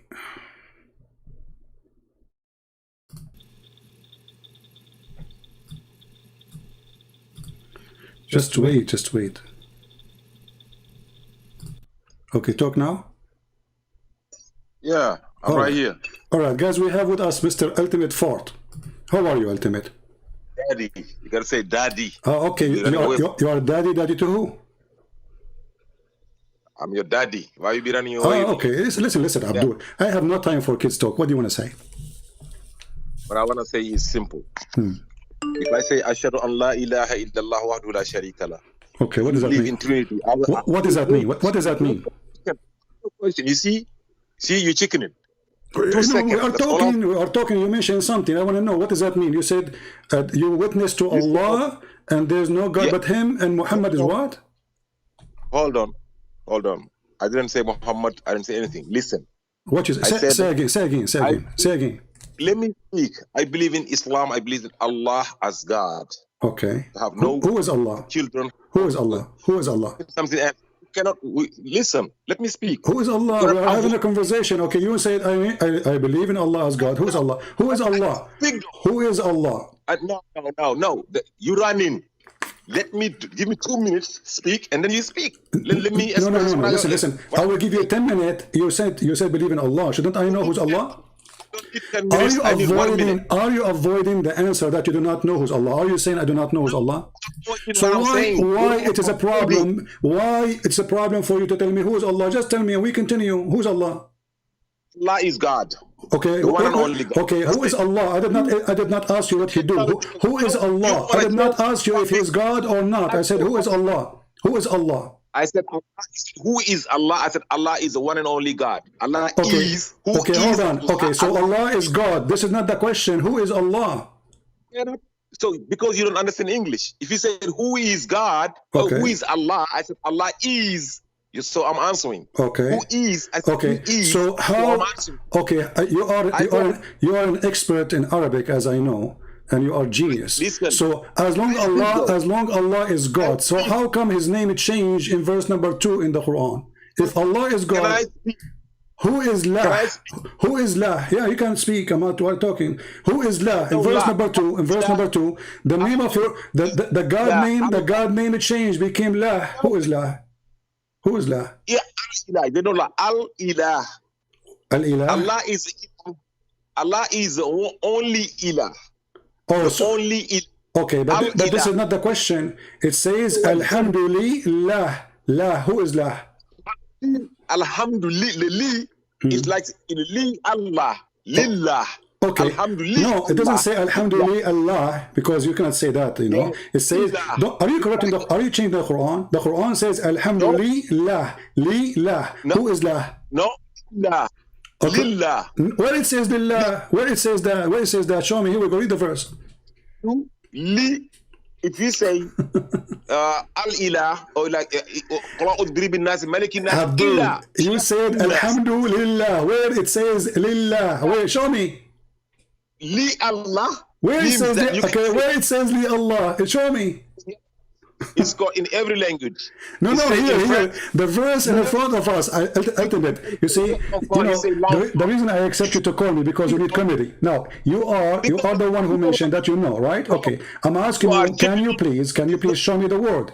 Here we go. The word in front of us, it says Alhamdulillah. Where is Allah? Don't call me bro. You are a potato. Hey, are you sleeping naked in your bed as you do in your videos? Now answer me. Where is Lillah? You said Alhamdulillah Allah. Where it says that? Show me. Listen, either you show me or you are going to just to talk to yourself. You want to debate the Quran alone? Okay. What's the problem? This is Quran alone. I did not mention to you Hadith anything. That one book is called the Bible. Listen, don't change topic. You said, I asked you, who is Allah? You said he is the God. Okay, now we have a new God. In the second verse, it says, Alhamdulillah. Who is La? Who is La? I said, who are you to say that you don't debate the Quran alone, people? Because that's the only thing you got is the Hadith, right? Well, because the Quran, you can do nothing about the Quran. Okay. If I'm a Muslim, why you are changing the topic? Why you are changing the topic? We did not mention any. We did not mention any hadith now. Don't change the topic. Abdul, you are a potato. Here we go. So you are in the corner. Now you want to change the topic. Where is Li Allah? Where it says in the verse Alhamdulillah Allah? Abdul, stop changing the topic. I start speaking. You cut me off. I was gonna ask you. I don't want to cut you off. Okay, you said Alhamdulillah Allah. Where is Allah? Alhamdulillah. Lillah. Lillah. Okay, let us type it in the screen, me and you together. Hold on. Let us type it in. Hold on. Let us type it in the screen so everybody can see what you just said. Alhamdulillah. Here we go. Li. All right. Allah. Lah. Lah. Alhamdulillah. Like al-ilah. Go to chapter. Don't add things is not in the verse. Is it in the verse or not? Give me what the verse saying. Give me what the verse saying. What the verse saying? Does it say Alhamdulillah Allah or Alhamdulillah? Now, can you shut up and let me explain that? You don't need to explain. Just tell me first. Does it say Lillah or no? Now, Li al. Can I explain though? Okay, can you show me the Alif? What is the L? Can I explain? Where? Show me. Here we go. Where it says L. Here we go. Here. Let me explain. Everybody, don't explain, you idiot, you donkey. What explain? It's in the front of us. Here, the L is in the front of us. Allah. You see, there's Alif. Here, there's no Alif. Alhamdulillah. So, are you going to? Where is the Alif? It's called the yatus. Every time two vowel meet, it's like you say an elephant. You don't say elephant. You say an okay. elephant. So you are saying to me that this is because the letter is not the original of Allah name, so we can take it off, correct? You don't say N boy. Okay, no, hold on. So you are saying this is the letter can be taken off because it's not part of the name. So now listen to me. You just admitted that this is not part of the name, so we can take it off. You cannot say elephant. Yeah, no. You cannot say because it's not part of the name, you idiot. So you are saying to me now that the L is not part of the name. You just admitted that the L, so the L is not part of the name, so we can take it off, correct? It is part of the name. So how you can take it off? So how you can take it off? Okay, what is the first letter to Muhammad? What is the first letter? What is the first letter on the name of Muhammad? What is the first letter of the name of Muhammad? Is it M? Can you take the M off? Can you take the first letter of the name of Muhammad off? I said, Muhammad is not God. Doesn't matter, it's a name. So you can take a letter from the name of God, but you cannot take it from the name of a man? Listen. Listen to me. There is so many ilahs. If you say this, listen. One and only. Ultimate. Do you speak Arabic? Do you speak Arabic? Do you speak Arabic? You see, I said, you're changing a subject. Listen, do you speak Arabic? Okay, so how a person who don't speak Arabic is teaching us the grammar of the Arabic? Stay on a topic. Stop running away. So now you became expert in Arabic, but you do not know how to read Arabic. So Abdul, you call me for what reason, Abdul? Potato. So you worship Allah, and you are the one who said that you follow Quran only, correct? Can we talk about... You are the one who said you follow Quran only, correct? That's the subject. I'm not changing subject. You cannot read it. Here we go. Does it say Lillah? And you agree that we took the first letter off. I must listen. He's chickening. I swear to God, shame on you. 1,400 people watching you, running away like a little baby. I'm running away? Okay, you are the one who said we take it off. Now, can you take 2 minutes? You said you took it off. Isn't it you who said the first letter we took it off, or me? Did you say we took it off? No, 2 minutes, 2 minutes. Did you 2 say, minutes. chicken, listen, did you say we took it off, yes or no? Did you But say 2 we minutes, took 2 minutes. off, did you say we took off the letter, the first letter, did you say that? I said 2 minutes, 2 minutes. We agree on 2 minutes, 2 minutes. 10 hours, 10 hours, 10 hours, 10 hours. Now, did you say, did you say we took off the first letter, yes or no? I will answer if you accept the principle of 2 minutes, Just 2 get minutes. lost, coward, son of Mutah. See, our God is Allah. Who is Allah? He is God. Okay, how his name is changed in the second verse? Alhamdulillah. So Allah is not the God. You lied. And now we ask him, how this is the alif disappear? He says, do you say an elephant or an elephant? But elephant is still elephant. You don't take the letter off. You take a letter off if it's not part of the name. Very simple. What is the first letter of Muhammad? He said M. He said, do you take it off? He says, no, Muhammad is a person, not God. So you can take it from the name of God, but you cannot take it from the name of a man? Obviously, you can take it because it's not part of the word. So Abdul, I will call you again, and everybody is waiting for you to give us the answer. How you can take a letter from the name of Allah, unless his name is not Allah. Let me call you again. I'm calling you, by the way, just because we need entertainment, nothing much. 2 minutes, 2 minutes, 2 minutes. You do not need 2 minutes. You are a hero. You can destroy me in a second, man. What are you talking about?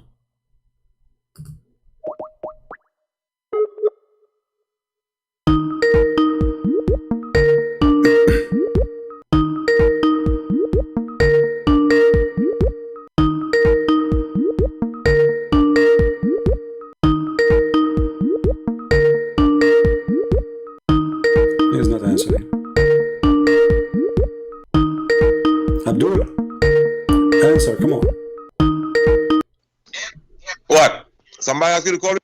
Okay, so now we agree, me and you, that there's letters in the name of Allah, we can take them off. Somebody asked you to call me back because you're ashamed? Because you ran away? So do we agree, me and you, that there's a letter in the name of Allah, we can take them off?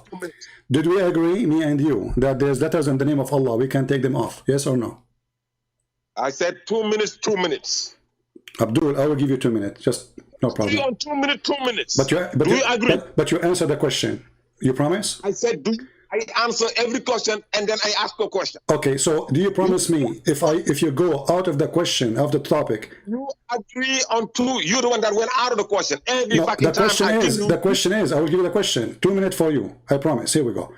Did you say that you agreed that you take the first letter of Allah's name? How you can do that? Go ahead. I didn't ask you. I said,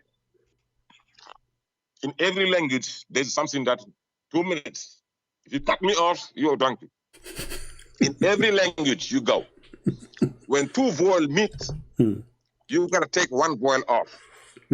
If you say in French, like you say le enfant, L-E is the enfant is a boy, a baby, or a boy, E-N-F-A-N-T. But you cannot say le enfant. You gotta take the E off of the le. You put a apostrophe in there and say l'enfant. You cannot say elephant. No, A and E cannot meet. You say an elephant. N. We put an N out there. Okay. In Arabic, it's the same. If we say al-ilah, al-ilah becomes Allah, the God. Allah means al-ilah. Bismillah, bin nasi, malikin nasi, ilahin nasi. 3rd verse of chapter 114. Pull it out. Okay. So if you say alhamdu, li Allah. Li is already a vowel. Allah, li Allah cannot be. You can lillah. You can say li Allah. You say alhamdulillah, Allah, lillah. So you take the E off. So you put lillah, alhamdulillah.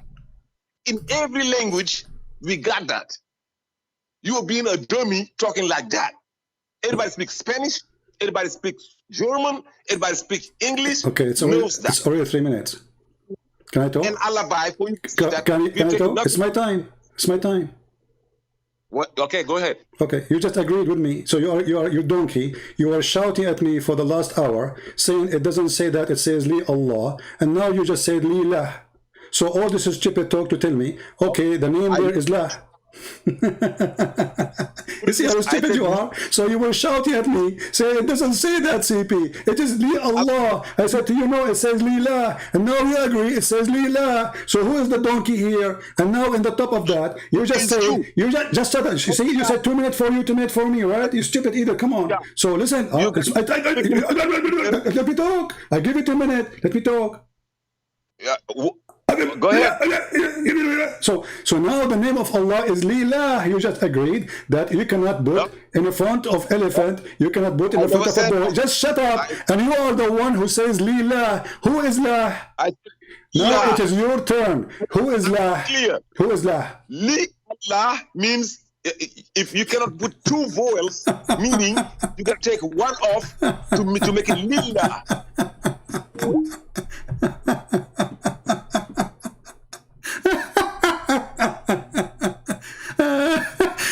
So no, it doesn't say that. It doesn't say you are a liar, you are stupid, you are dummy. And then after he explained it, he says, yeah, it says that, Lila. Did you hear it? The example you idiot you gave us about the boy and the elephant, you can take it off because those are not part of the name. But the word boy is still there. Boy, start with boy. You don't say that, you don't take off the B. You don't take the elephant, A-L, elephant. You don't take it off. So an elephant or elephant, it says elephant. So you stupid, you cannot take it off unless it's not part of the name. We have Muhammad Qasim waiting. Go ahead.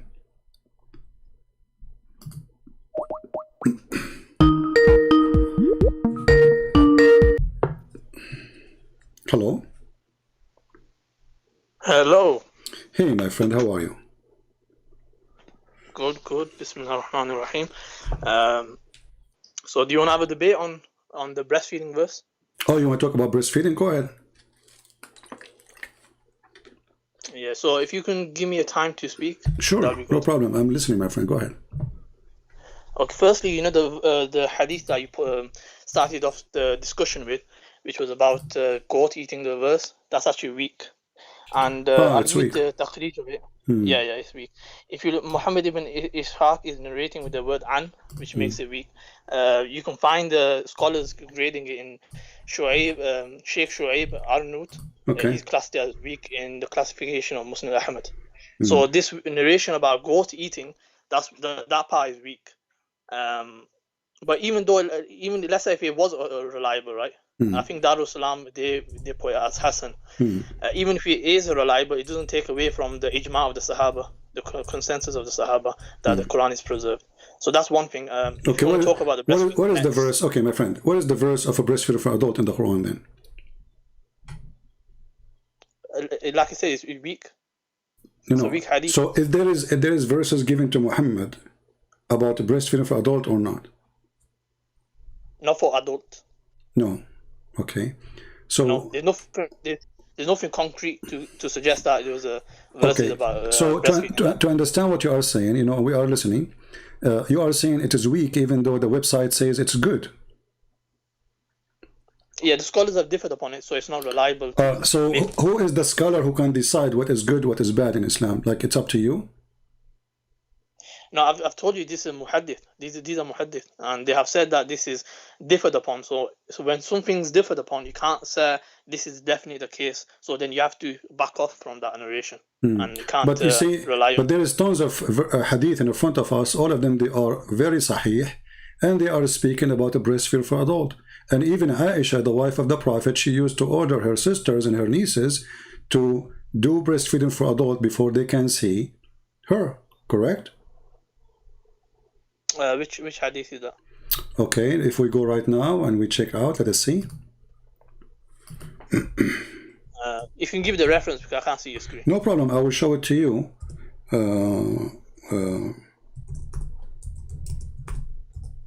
Let me give it to you. And as long as you speak Arabic, that's wonderful. And I find it very funny that Muslims, you just say that the scholars differ in what is weak and what is strong, which means Islam is very flexible. When you see something you don't like, you can call it weak anytime you want, right? So no, that's not, if you want to respond to that. No, you just did. You just said that. Let us see. Let us see that. Hold on. Okay, you can go ahead. Respond. Go ahead. Okay, so we have mutton criticism, we have isnad criticism. So when it comes to the narrations, we investigate the narrators, and if the narrator is narrating something in an ambiguous way, then we can't. That report might become weak. Also, the text itself, we have to align it with the Quran. If it goes against the Quran or any principle from the Quran, then it gets rejected. So the scholars of Hadith, they investigate, they write this in their commentaries. But how come the scholar of the Hadith in they say Hassan there? They are scholars or they are potatoes? Yeah, the scholars, they are scholars.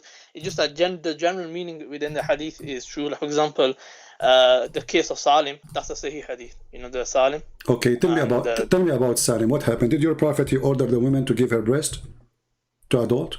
Okay, I'll explain that to you. Okay, go ahead. So I've done a video on this on my channel anyway. Okay, no but I'll explain it to you. Okay, go ahead. So the case of Salim, it wasn't sexual. A lot of times you're trying to make it sexual, right? So it was actually anti-sexual because the husband felt like... Just hold on. You said it is anti-sexual, correct?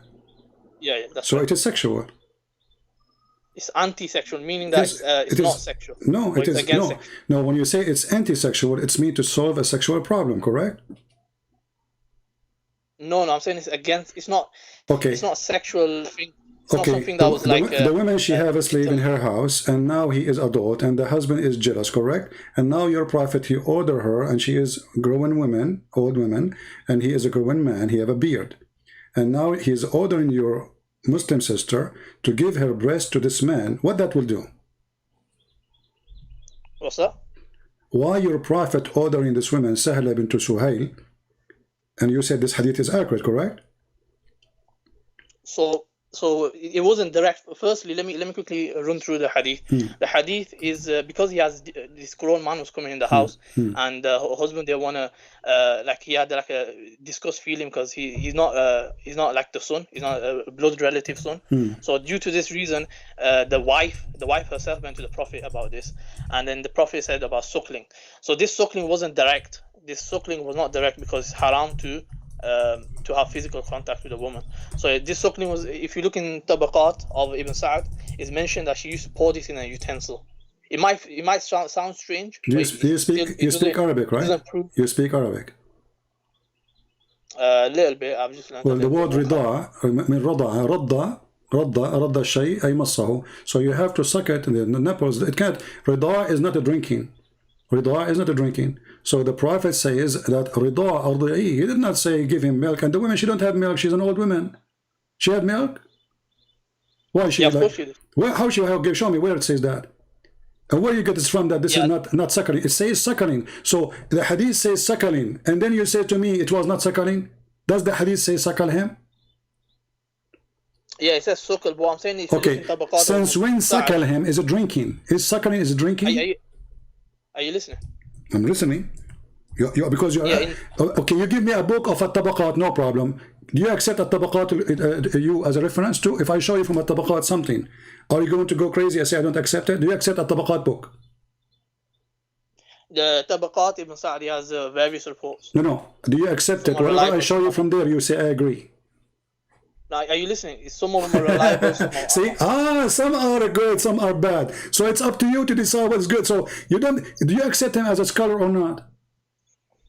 Again, the muhaddith, they decide. See, now you see, you are not being, you are not being truthful. Either is accepted as a scholar for you or not. So now listen, let's go back to zero. Did your Prophet says don't suckle him? Did your Prophet says that? Don't suckle him. Yeah, did he say give him your milk, or he said suckle? He says suckle, like I mentioned to you already. Okay, so you are adding things your Prophet did not say. Shame on you. Secondly, did your Prophet wife order her sisters to suckle men before they enter upon her? Sisters? Yes, sisters and nieces. No, it's haram. It's only the case of Salim, the wife of the Prophet. They said is very specific to. Are you saying that Aisha was are you saying your Aisha is a bad woman when she did that? No, she never did that. She never did that. Okay, guys, isn't it him who said that this hadith is accurate? Here we go. This is the hadith. I will post it for you in the chat. You can click on it and you can open it. Everybody can read it. And this is the same hadith about Sahla bint Suhail. And it says there that Aisha, the mother of the believers, she used to order her sisters and her nieces to suckle adult men before they enter upon her. Let me see. Let me have a look at the narration. Give me a second.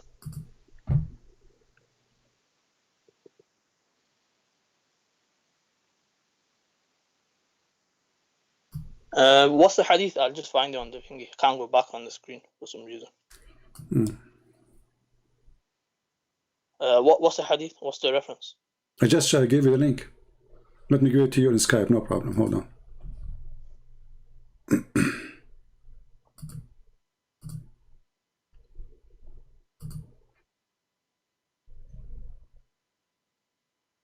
I'm aware that Aisha, she had a different opinion. She believed that the Aisha, she have wrong opinion, guys. Aisha, she have wrong opinion. Oh, okay. Aisha, she was a bad Muslim. Yeah. So no, it doesn't make them bad. You just said a second ago. You said Aisha, this is haram. You said this is haram. It's only for this women, and Aisha, she will never do such a thing. Yeah, it's haram. So Aisha now she is committing something haram. Aisha. No, Aisha herself, she didn't say that this is a physical contact. It's haram to have physical contact. That's what I said. Guys, do you hear? Hold on, Qasim. Some people they say cannot hear. Guys, do you hear the sound? People on YouTube, do you hear the sound? Is it sound good coming? Do you hear his voice? Do you hear his voice? You know, it takes a little bit for them to answer. We want to be sure that everybody can hear you. Guys, when he talks, do you hear his voice?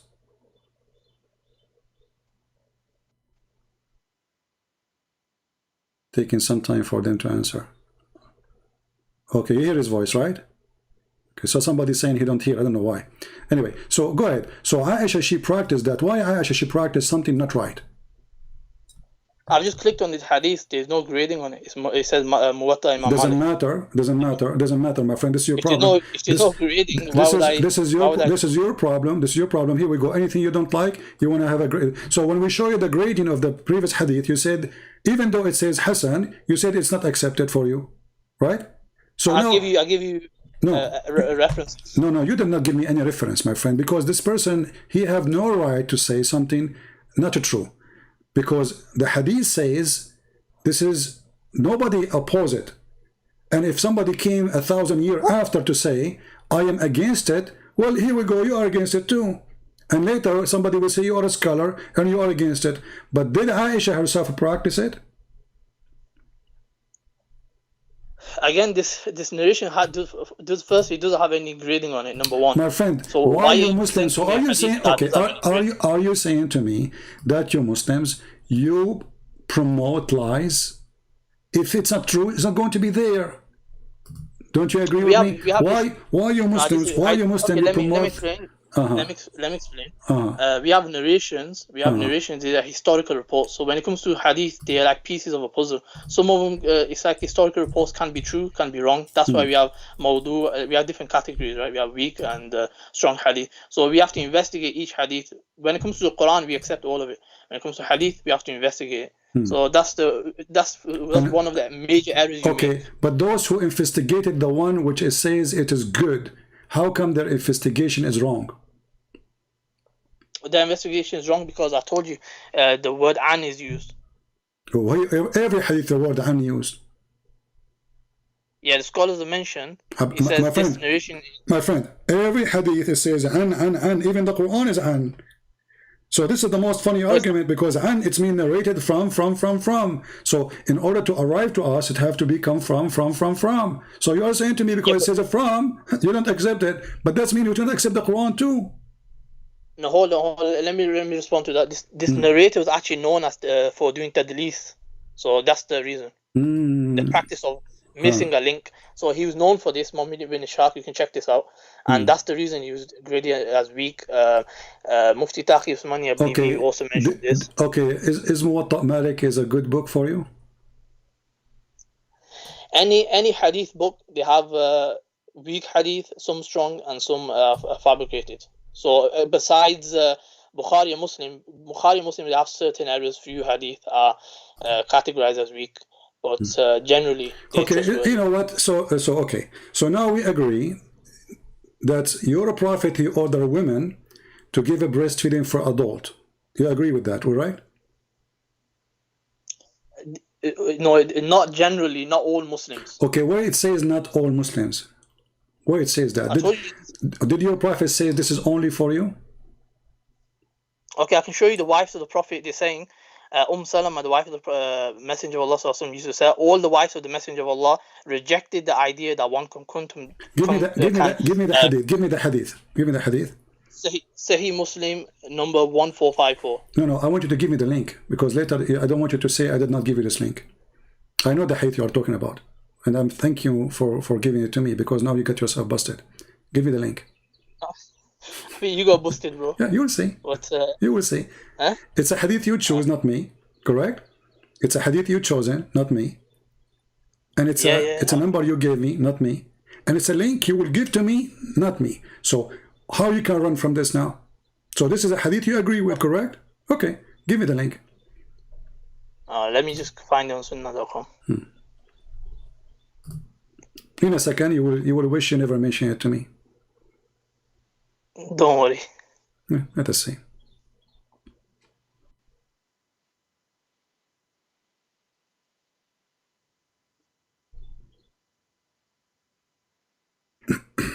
I will post it for everybody too, so they can see it. Okay, so let me send it.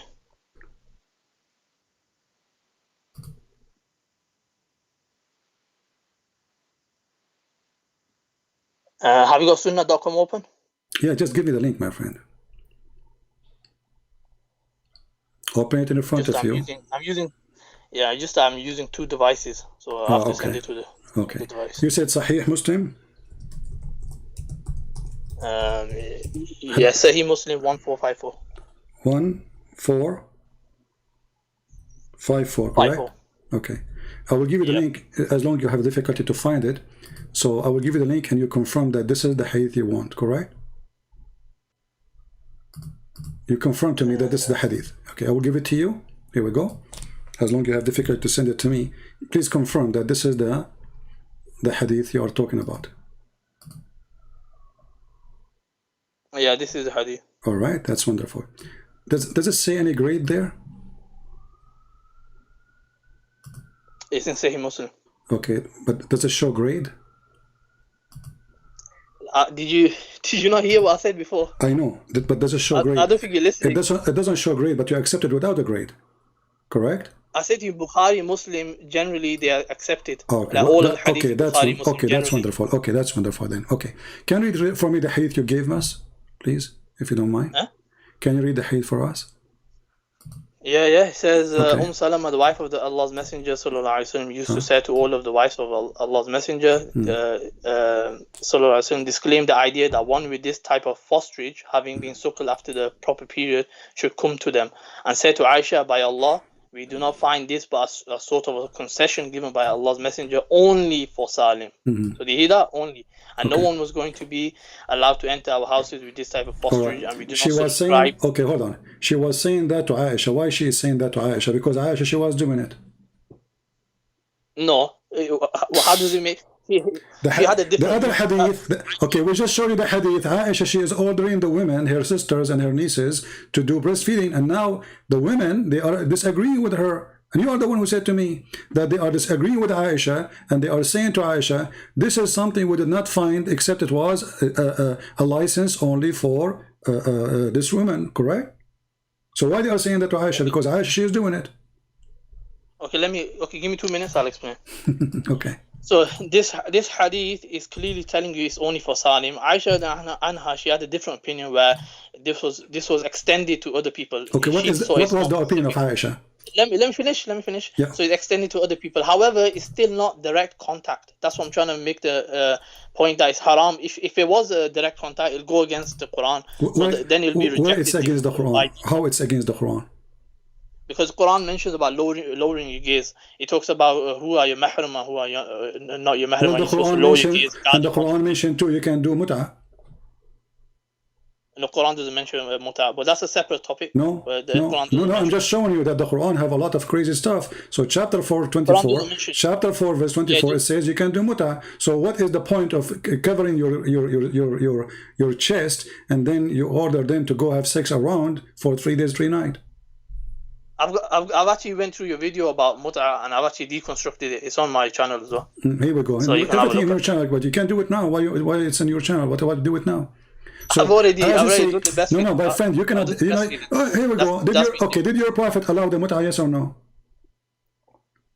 Mut'ah is haram. It was allowed in a specific state. But that's a separate topic. It's a separate topic, but it's connected. It's sexual. So what kind of a prophet? Okay, what kind of a prophet he allowed it? Now let's go back. Let us go back. We will go back to the mut'ah. Hold on. We'll go back to the mut'ah later. Now let us see. Did Aisha, according to the hadith, the one you don't accept, order her sisters and her nieces to do breastfeeding for adults? Yes or no? Like I said, I haven't seen this grading. Even if she did, okay. But like I told you, it's not direct contact. Okay, where it says it's not direct contact? Can you show us? I told you Tabaqat ibn Sa'ad. No, this is a guy giving his opinion. He was not there. He does not exist from the time of Muhammad. This is a person who was born 100 and hundreds of years after making a book. I'm asking you, does it say anywhere in the books of hadith that there's no direct contact? Listen, the Muhaddith Ibn Hajar, he actually concluded this. He said my friend, but he is not. Was he there, the person who concluded that? Give me a second. No, he analyzed the reports and he wasn't there, obviously. Okay. Ibn Hajar. So I can give my opinion now. Who care? Even if I'm a scholar, but there's nowhere the Prophet of Islam says Arda'i mean to suckle him, and you agree with that, correct? Like I said to you, if this report is saying what you're saying, my friend, if you reject it, the word in Arabic, does it say Arda'i, suckle him? It said, yeah, it does. Okay, are you saying your prophet, he don't know Arabic? He's using the wrong word. He said suckle him, but he don't mean suckle. The audience understood what he meant.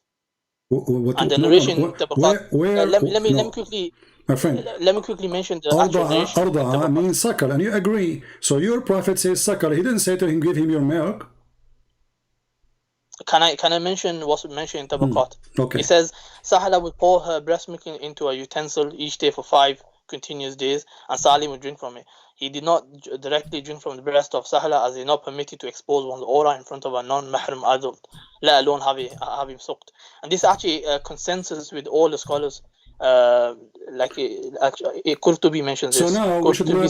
So now we should not follow what Muhammad said, because what Muhammad said is blind and it's deceiving. So we have to follow what someone who wrote a book 1,000 years after explain what Muhammad said. And Aisha, the poor woman, she was practicing what is wrong because her prophet, her husband, did not explain to her. But the guy who came 1,000 years after, he can explain better to Aisha. And he understands Islam better than... We have usul whenever we analyze hadith, we have principles. If it goes against certain principles, we reject the report or we analyze it in a different way. So when it comes to this report, the apparent meaning may seem like it's indicating that. I have a surprise for you. Read for me this hadith. And now let us see how you will say this is weak. The game of weak and strong. Is it on the same topic? Yeah. It's on the same topic. It's about a breastfeeding for adult. Exactly. Read it for us. I will put it in the screen and I will post it in the chat for people. Read the hadith for us. So it says, Salama said to Aisha, a young boy who's at the threshold of puberty comes to you. I, however, do not like that he should come to me. Whereupon Aisha said, don't you see in Allah's Messenger, my mother for you? She also said, the wife of Abu Hudayfa said, Messenger of Allah, Salim comes to me, and now he's a grown-up person, and there is something that rankles in the mind of Abu Hudayfa about him, whereby Allah's Messenger says, suckle him. So what's the issue? This is the same thing that's mentioned about Sani. That I've already explained. But okay, so Aisha was practicing. You said no, Aisha should not do. I said she had a different opinion. No, you said she did not do that. Aisha, you remember when I told you why the Salama, she is saying to Aisha that, obviously because she is practicing that, she said no. You said that. You said no, she was not doing that. The hadith here confirmed that Aisha is telling the Muslim women, including the wives of Muhammad, that we should follow the steps of the Prophet. He ordered these women to do such a thing if somebody want to enter upon her. Correct? So Aisha, she's going around telling the wives of Muhammad, you should practice this because we should follow the steps of Muhammad, the messenger of Allah. Correct? Does it say that? Yeah, so... Okay. Is that a da'if hadith? No, it's a Sahih hadith. Okay, so now Aisha, she is the wife of Muhammad, and she was doing that, and her husband did not say to her, don't do it.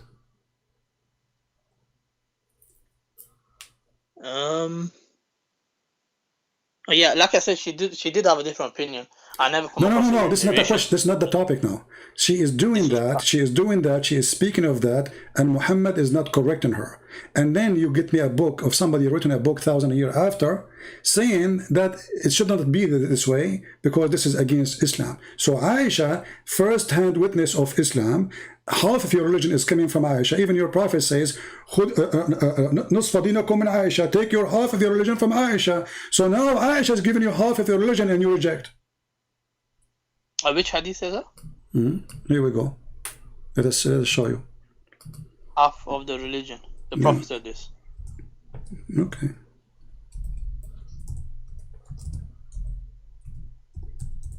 You never heard of it before? I know, I never come across it. Sounds interesting. Very interesting. Just to show you here how Muslims, when they see something shameful in their religion, suddenly they dump Aisha, and Aisha, she is not a trustworthy person. When they want, she is trustworthy. She is trustworthy. Oh, she is trustworthy. No, you said you have. You see, you are trying to be polite and say she made errors. You are trying to be polite, saying that this is her opinion. But this is not about opinion. This is religion, my friend. You cannot say this is opinion because she is saying, I'm following the step of the Prophet. Here we go. Here it says. Yeah, it's her ijtihad. It's her ijtihad that this can be done to, like she thought this was general. But like I mentioned, it's not direct contact. It'll be haram to do direct contact. I've already mentioned this. So it's irrelevant if you had that opinion or not. Oh, okay. So it's irrelevant to do that, to do that such contact. Why it was relevant for the women? Her name is Sahla bint Suhail. I'm saying is there's no direct contact. Where do you get this from? Do you have a proof? I told you no, this is not a proof. This is a guy. He is ashamed. Like Mimi Hijab, he says to a Muslim sheikh, "Can I suck your wife's tits?" Because he feels ashamed of it. So now I'm asking you, when Muhammad Hijab was saying that to the Muslim sheikh, and the Muslim sheikh insists that this is about suckling for the breast, and Mimi Hijab, he said to him, "Can I suck your wife's tits?" Why the sheikh, he did not say this is not accepted in Islam? Why he is saying this is what it is? Why you Muslim do not have one religion? Do you Muslim have one religion or not? Why the sheikh, who is this Mimi Hijab, is answering him? Why he is saying no, this is what the Prophet said. And I can show you right now a video by the one who teach hadith, the dean of hadith in Azhar University, saying this is suckling, it's about suckling. Okay, let me explain. What Muhammad Hijab was talking about was Albani's opinion. So he was talking about how it explicitly Okay, hold on. Did you say Al-Albani opinion? Yeah. Okay, is Al-Albani one of your big sheikhs? He's a Salafi scholar. Okay, no problem. But is he a big sheikh or he is a potato? I don't recognize him as a big sheikh. Okay, so but why this guy Al-Albani is saying you can suck the wife, anyone, like your neighbor wife boobs? Why is he saying that? How he got Islam wrong? Why this religion is so confusing? So each one of you, he tried to make his own understanding and own. It's very simple. Supposedly, your Prophet told the Muslim. For example, Albani is being refuted by many people, anyways, on his gradings on hadith. Okay, Albani himself, he refute many too, you know. So you are saying to me, anything is not suitable, we don't accept. Anything is embarrassment, is don't accept. Let us go back to the anything that goes okay, hold on. Let us go back to the hadith which you mentioned about Muhammad. He ordered the woman to give her breast to a stranger. He is adult. Okay. Do you have a proof that she had milk? Pardon? Do you have a proof that this woman, Sahla bint Suhail, she had milk in her breast? The narration itself mentions this. Where it says, show me. It mentions that she suckled him, and then the disgust of Abu Hudayfa. It says she suckled him. Does it say that he drank milk? Obviously, if he's going to be suckling, that's what's going to happen. No, men, when they have sex with women, they suckle the nipples of women. Excuse my language. Well, there's no milk. Like I said, there's nothing sexual about this. Okay, hold on. Becomes the mahram. But isn't this is about sexual? This is a guy who is, the husband is jealous because there's a man is in the house. So it's about sexual. So your prophet supposedly by doing that, he will stop the sexuality. Correct? Yeah, exactly. So it's anti. Okay, but so isn't it sexual? Isn't it sexual to give women a breast to a stranger? Like I said, she's not giving the breast. Where do you get this from? You failed to show me. I gave you a reference. No, you did not. No, you gave me a book written, long time ago. I have books too. So can you give? So I can show you Albani. So you are the one who mentioned Albani. I agree with it. Okay. So Albani is a scholar too. Albani is a recent scholar. My friend, all of them they are recent compared to my friend. All of them they are recent scholars compared to Muhammad. As example, Ibn Kathir came 800 years after your prophet. So he's a recent scholar. He's not an old scholar. He's not from the time of Muhammad. So how come you take him? So if you don't accept recent scholars, then you don't accept all the recent scholars, including the one you mentioned. All of them, they are not from the time of Muhammad. That will make them recent scholars. Okay, so now, let me respond to you. So you are saying to me, there's no proof of what you are saying. What we have is, hadith is confirmed to be Hasan or good, that it is, yes, that the Prophet, he received verses of a breast feeding for adult. And you are saying to me, the hadith about the goat ate it is not true, but there's no proof of that. Muslims are ashamed of it, but they cannot, defeat it. Because simply it's an opinion. Okay, can I respond? Okay, go ahead. So Albani's opinion is rejected because it's regarded as like a singular or shadh opinion. So it's something that goes against that consensus. So that's the reason his opinion would be rejected. I've mentioned already, like the Muhaddith Ibn Hajar al-Asqalani, he's also concluded this based on the narration of Tabaqat ibn Sa'd. Do you accept Ibn Hajar? Yeah, I've accepted him, yeah. So if I show you now something he said, you will say I accept? So you went on a different topic? Are you not No, just to show the hypocrisy. It looks like you're running away. No, you are running away. Do you accept him as a scholar, whatever he say, you accept him, or only in that line? Well, show me what he said. No. Do you accept him, whatever he say? I want your promise. We have to analyze each report. See, here you see the hypocrisy. So he is a scholar when they want, he is a dummy when they want. So even the scholar you mentioned to me, you don't want him no more. Same for all of them. So do you accept them or you don't accept them? You don't. Do you accept Ibn Kathir? Do you accept Ibn Kathir? Do you accept Ibn Kathir? Let me finish. When it comes to Ibn Hajar, when it comes to grading, he's an expert in grading. So if you want to show me a grading that Ibn Hajar is doing a grading on, I'll accept the grading on. No, if I show you something, opinion can be rejected. Okay, his opinion can be rejected, but isn't it his grading is opinion too? No, his grading is based on biographies, and he analyzes it. No, his grading is based on opinion, because all of it is opinion. I say I don't accept with this because of this, because this is opinion. Someone else here, different opinion. Now listen. So your prophet, he come with something which is unacceptable. A woman, she is grown woman, asking her to give her breast to adult man. You said it is not direct contact, which is very funny to say because no proof of it, because the word in Arabic is suckle. No, you gave me no proof. The word in Arabic is suckle, and suckle you have to suck. If you don't accept the proof, that's your choice. No, it's not about me. Even your scholar don't accept it because it says suckle him, does not say drink her milk. The word is suckle, and you agreed, correct? I told you how it was done. How the suckling was done. Okay, can you show me hadith about how they do it? I've told you already. No, show me where hadith says that the woman, she used to take milk from her breast, put it in a cup, and give it to the man. I gave you references. No, you did not give me. No, you did not give me. No, what you gave me, it doesn't say what you are saying. It says that obviously it is not about suckling, it is about not direct contact, correct? But there's no proof. Do you have any story of a woman, or this woman, Sahla bint Suhail specifically, that she put milk in a cup and she gave it to the man? Yes, where? Show me. Al-Isaba, volume 4. No, yeah, okay, give me the link. Give me the link. I will post it on the screen. Everybody will laugh. I'm giving the reference. You can find it yourself. No. You give me the link because I want to put it on the screen.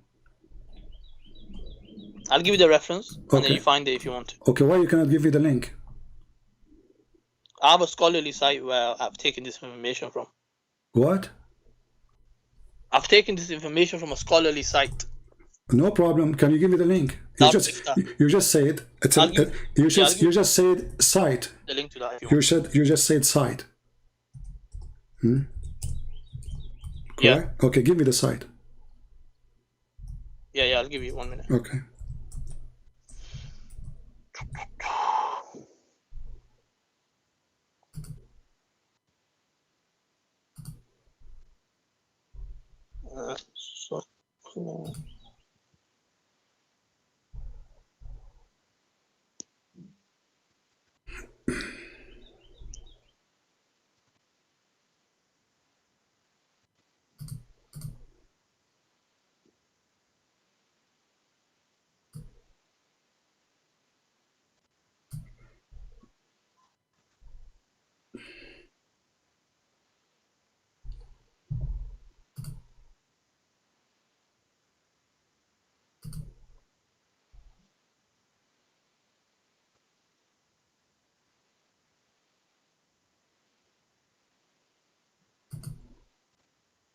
Okay, I've got the site. I'm just going to copy and paste it.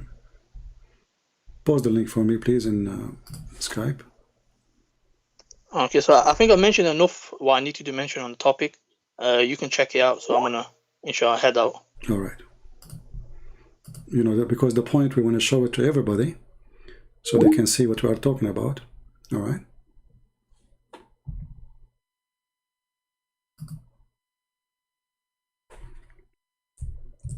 Okay, I'm going to put the link in the front of everyone. Give me a second.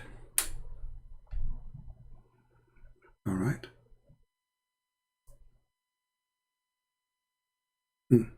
Okay, where it says what you just said, that she did take milk and put it in a cup. The hadith you gave me in front of you, it says suckle him. This is your website, correct? It says literally suckle him. Are you there? Hello? Call ended.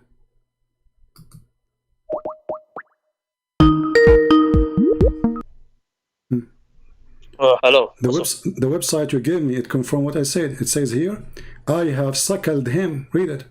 This is the website you gave me. Okay. I have suckled. I'm aware. Does it say I have suckled him? Yeah, you scroll down. If you scroll down. Okay. No, but does it, my friend, okay, no problem. Does it say I have suckled him? Yeah, it does say. Okay. So why she is saying I have suckled him when it's not suckling? That wording was used, however, what was meant by it was. Okay, so the word was used. Okay, now where? Okay, if we scroll down, where it says that where is the story? Where the reference that she put milk in a cup? Where it says that? Look, search the word tabaqat, you'll find it. Here we go. Tabaqat. No, because you need to the word tabaqat. They can type it different way. Everyone tabaqat. Let's see. Tabaqat. Shall I take a screenshot? Here we go. It's narrated in Ibn Sa'ad elsewhere that Sahla would pour her breast. Okay, but where he got this from? There you go. But this is what he's saying. He's a liar unless he prove it. Do you have reference that she did that? Look How at the come? end. It Listen, says listen, Ibn listen. Hajar. Ibn Hajar How? No has problem, also my friend. mentioned Ibn this. Hajar, Ibn Potato, Ibn Tomato, no problem. Where they got He's this a from? muhaddith. Where they got this from? It tells you there what book No, it no, is. give me the hadith. It have to be a hadith. Because they themselves, they have to get it from somewhere. So you say to me, someone, he said... That is a hadith. Where is the hadith? Give me the What are you hadith. talking about? Where is the It hadith? says narrated in the Tabaqat of Ibn But Sa'ad. this is That's the a book hadith. written now. This is not the hadith. This is not the hadith. This is his book. This is what he said. That's the narration. No, this is what he said. He said that. This is what he said, Ibn Sa'd. It was narrated by Ibn Sa'ad in his book. Exactly. And the narration's there. But this guy was not there, and he is not from them, and he was not exist in the time of Muhammad, and he came hundreds of years after. So now I wrote a book, it says, it's narrated by Christian Prince. I mean, come on, but Christian Prince, he was not in the time of Muhammad, he came hundreds of years after. So when he come with such a knowledge, he got it from where? I don't know, I have to go to the source. See, here we go. So look what happened to you. We show you the original reference says suckle him. Even in the same page it says I suckled him. And you don't want to accept the word suckling to be suckling because it's very embarrassing. And now you want to accept a person who wrote a book 1,000 years after saying, she said suckle him, but obviously this is going to be true. That's not true. I just checked. Ibn Sa'ad is from 230 after Hijr. He My died friend, even if you see, you Muslims, you have a lot of hypocrisy. You say that the book of John written 60 years after Jesus, and you don't accept it because it's written 60 years after Jesus. But the book speak about Jesus 600 years after by Muhammad, you accept. And now you are saying to me, now you are saying to me, are you going to talk about the Bible? Now you are saying to me, no, we don't talk about that. No, just to show you the hypocrisy. You said how many years after this guy? You said how many years after the guy you mentioned? How many years after? The Bible got contradiction. No. How many years after he came? 100. He was born in 168 after. Okay, but isn't Al-Bukhari is after?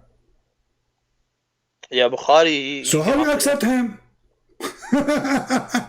What do you mean? Al-Bukhari is a person came 200 years after Muhammad. How you accept him to be Sahih? Why you jump into a different topic of hadith? We are not a different topic. The hadith says suckle him. You failed to give me a proof that he did not order her to suckle. The hadith, I said, suckle him, and she said, I suckled him. She did not say, I pour some milk in a dish and I gave him a drink. Why you are lying? I gave you the reference and the guide from this is not what happened. This is not what happened. This is a guy is saying that. Do he have reference for what happened? He's mentioned the narration. Ibn Hajar, he's a but this is still a scholar who is giving his opinion. So now listen to this. Okay, listen to this. I've finished. I've explained. Okay, listen. Okay, now the woman. Okay, no, hold on. The woman, I will go with you just for the sake of fun. The woman, she gave the guy a milk in a cup. The man, he drank the cup of milk. What happened? Became mahram. If I show you a fatwa, it says that you can marry a woman even if you suckle her milk, as long you are not doing that when you are a child. What you will do? So what? Okay, let me explain this. Do you want me to explain it or no? No. I want you to answer me. Is it true that this is one? Yeah, I am going to answer. I'm saying, are you going to give me time? Okay, go ahead. Okay, so this case, what they're talking about is it was the case of Salim. They're saying it's specific for Salim, so he becomes a mahram. But when it comes to anyone else, even if you drink the milk, they don't become mahram. Look at this religion. Allah, He created a rule. This religion's got plenty. This is the religion. This religion got plenty. Created a rule. Allah, He created a rule only for one woman. Only that man will be forbidden for her. The rest of men, no. That means this is hypocrisy. That means this milk can do nothing. Hold on. So you are saying to me now that having milk from a woman in the time when you are old, that will not change the fact that still you can sleep with her, correct? When it comes that particular rule is no longer applicable. How come? It's been abrogated. Where? I've already told you the wives of the Prophet mentioned this. Where? No, you just said it's abrogated. Do you hear what I said? No, you just said it's abrogated. Where?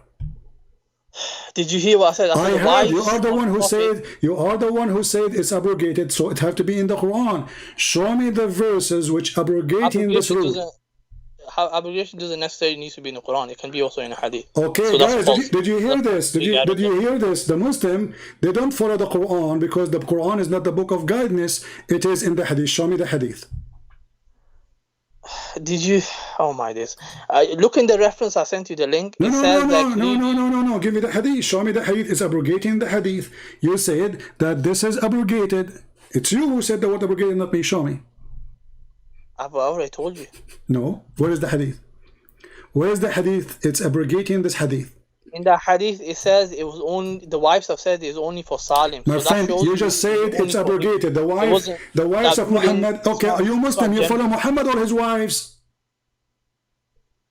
We follow the companions. So if there's a consensus on a matter, follow the companion. What the wives are companions. That's wonderful. So Aisha, she is one of the companions, and she is the most important companion. So how come you don't want Aisha no more? At the same time, my friend, you said to me it's abrogated, so it have to be abrogated by your prophet. Show me the hadith. It cannot be abrogated by the companion, correct? It have to be abrogated by. Okay, so I'm gonna go now. I've explained what I need to explain. Take care. Do you have the hadith where it's abrogated? Where is going? Guys, did he say abrogate? And he hang up. It's abrogated. Okay, now we have a bigger problem. Because now we have to find the verse which is abrogating this. So we have hadith saying that those are verses sent down by Allah, not a hadith. Verses. And he is the one who says it's abrogated. And actually even the hadith here in front of us, it says it's abrogated. Where is the verses of abrogation? Read the funny Islamic statement. It says, these verses abrogated by recitation. And now it is 5. Okay, what is the verse for 5? And in order to say it's abrogated, that means it have to be not a hadith, because you cannot abrogate a hadith. Abrogation happened only to the Quran. So Aisha practiced it. Aisha confirmed that those were verses. The rank of the hadith says Hasan, which means good. For them it's bad. Why? Because it's embarrassing. And look what he just said. Priceless. He said, this is a rule only given for that woman. Show me. Where your prophet said this is only for you. Since when Muhammad he say only this is for you? Show me. Isn't it Islam is for all mankind? Suddenly now there's a special book only for this women? No. It's only for that woman. Yeah. And she did not suckle him. She gave milk. Okay, where? It says suckle him. And he hang up. Where do you go, my friend? Let me call you back. We just started.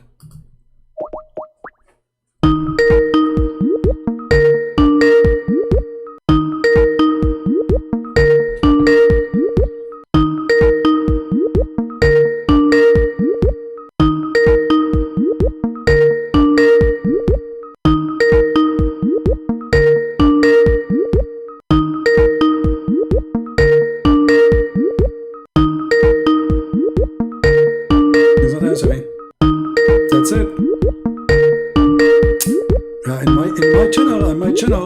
In my channel, I refuted you on my channel. Yeah.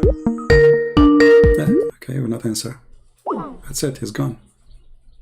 Bye-bye. And by the way, he's welcome to. I think this is the same guy who brought me this sheikh from New York. Isn't this the same guy? You remember the sheikh from New York? Who made him falafel? I think this is the same guy who brought his sheikh to contact me. But look what happened now. Obviously, Muhammad is a crazy man. Because he said that if a man, he drank a milk from a woman, that will not still forbid him from having sex with her. So what's the point? What the point then? Do you see the stupidity?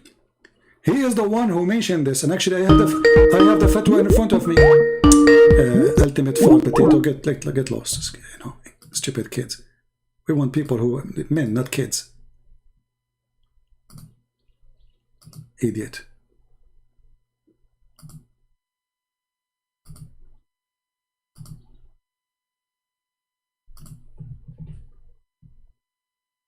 Stupidity is amazing. Do we have any Muslim who would like to tell us something good about his religion?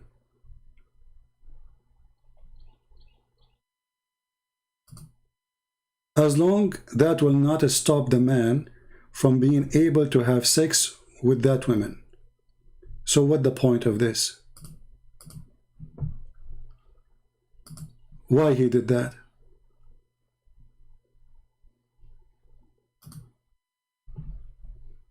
Any Muslim can tell us? What the point? Crazy, sick, mental illness. We just heard him saying, no, he can still have sex with the women. Oh, but only that woman. He cannot. Why? And where it says in the whole story, this is only for that woman.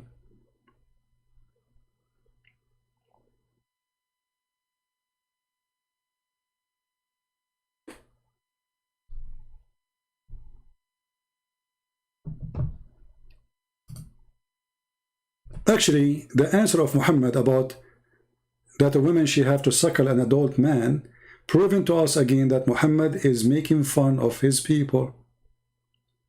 Because this is stupid. And because today they are ashamed of what their prophet taught, they don't want to accept it, so they say, oh, he did not mean suckle, but the hadith says suckle.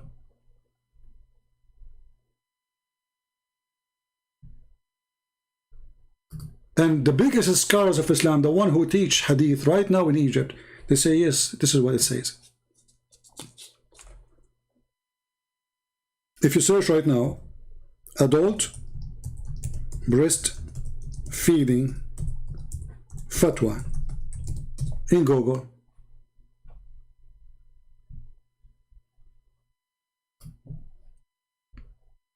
it's all over.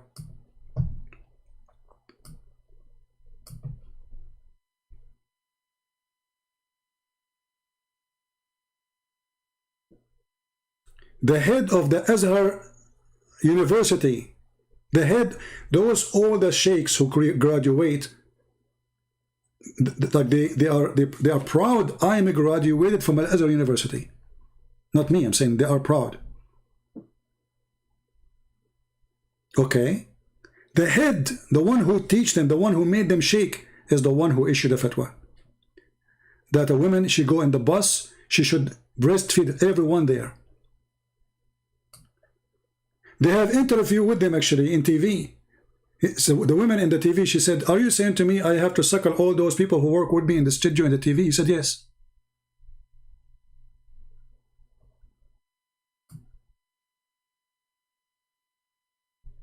And all the story reference says that this woman who we are talking about, she is not a young woman.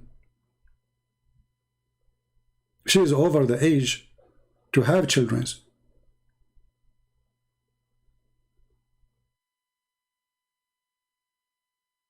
So how she can suckle, and suckle what? There's no milk.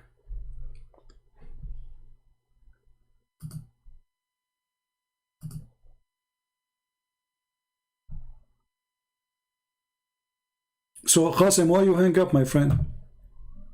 Why you did hang up? I don't understand. Where do you go? We did not finish.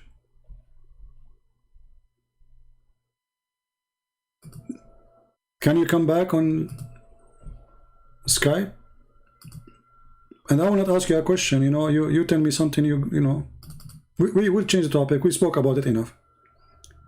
What about Muhammad Qasim? He called us again and show us a clear proof that Muhammad is a prophet. What do you think, guys?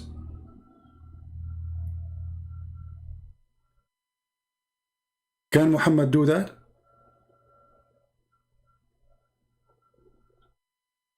When somebody says that he have a prophet,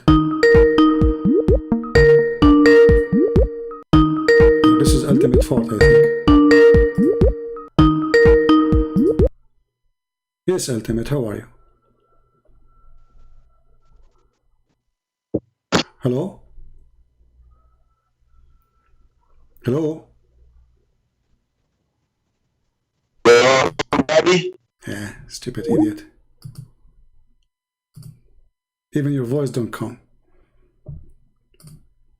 Let us see if Muhammad Qasim, he can give us any proof of his choice that Muhammad is a prophet. You see, we are giving him an ultimate freedom from ultimate boy from Nigeria to give us any reference of his choice. Muhammad is not a prophet. Muhammad is not a prophet. Even Muslims don't believe he's a prophet, and we can prove it. Simple. He is not answering. He's typing for him. Muhammad Qasim is typing for me, but he's not answering.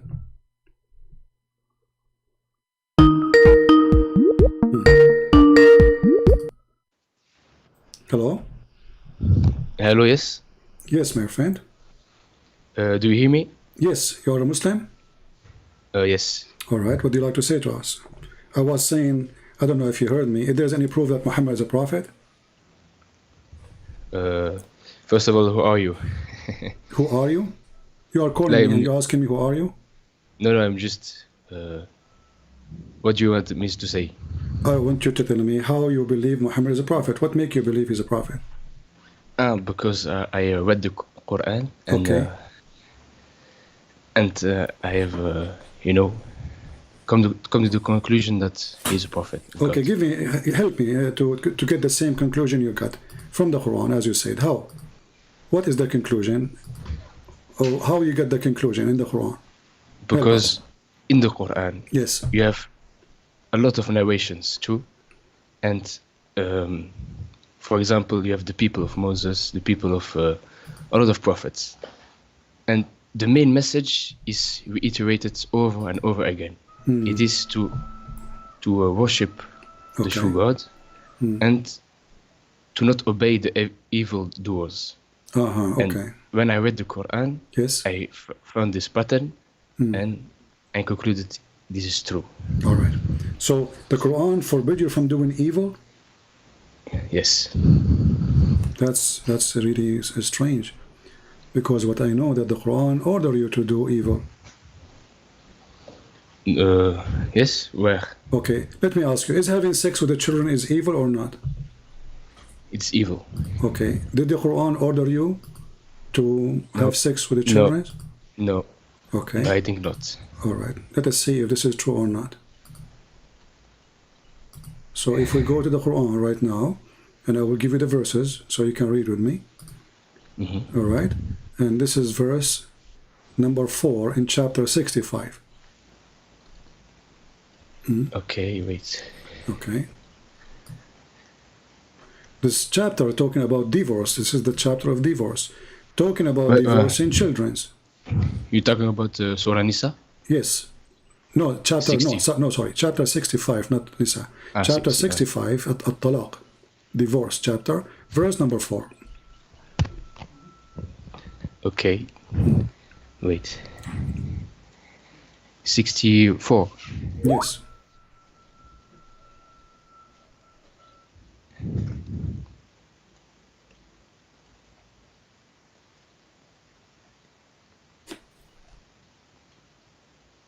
What verse? Chapter 4. Chapter 65, verse number 4. Okay.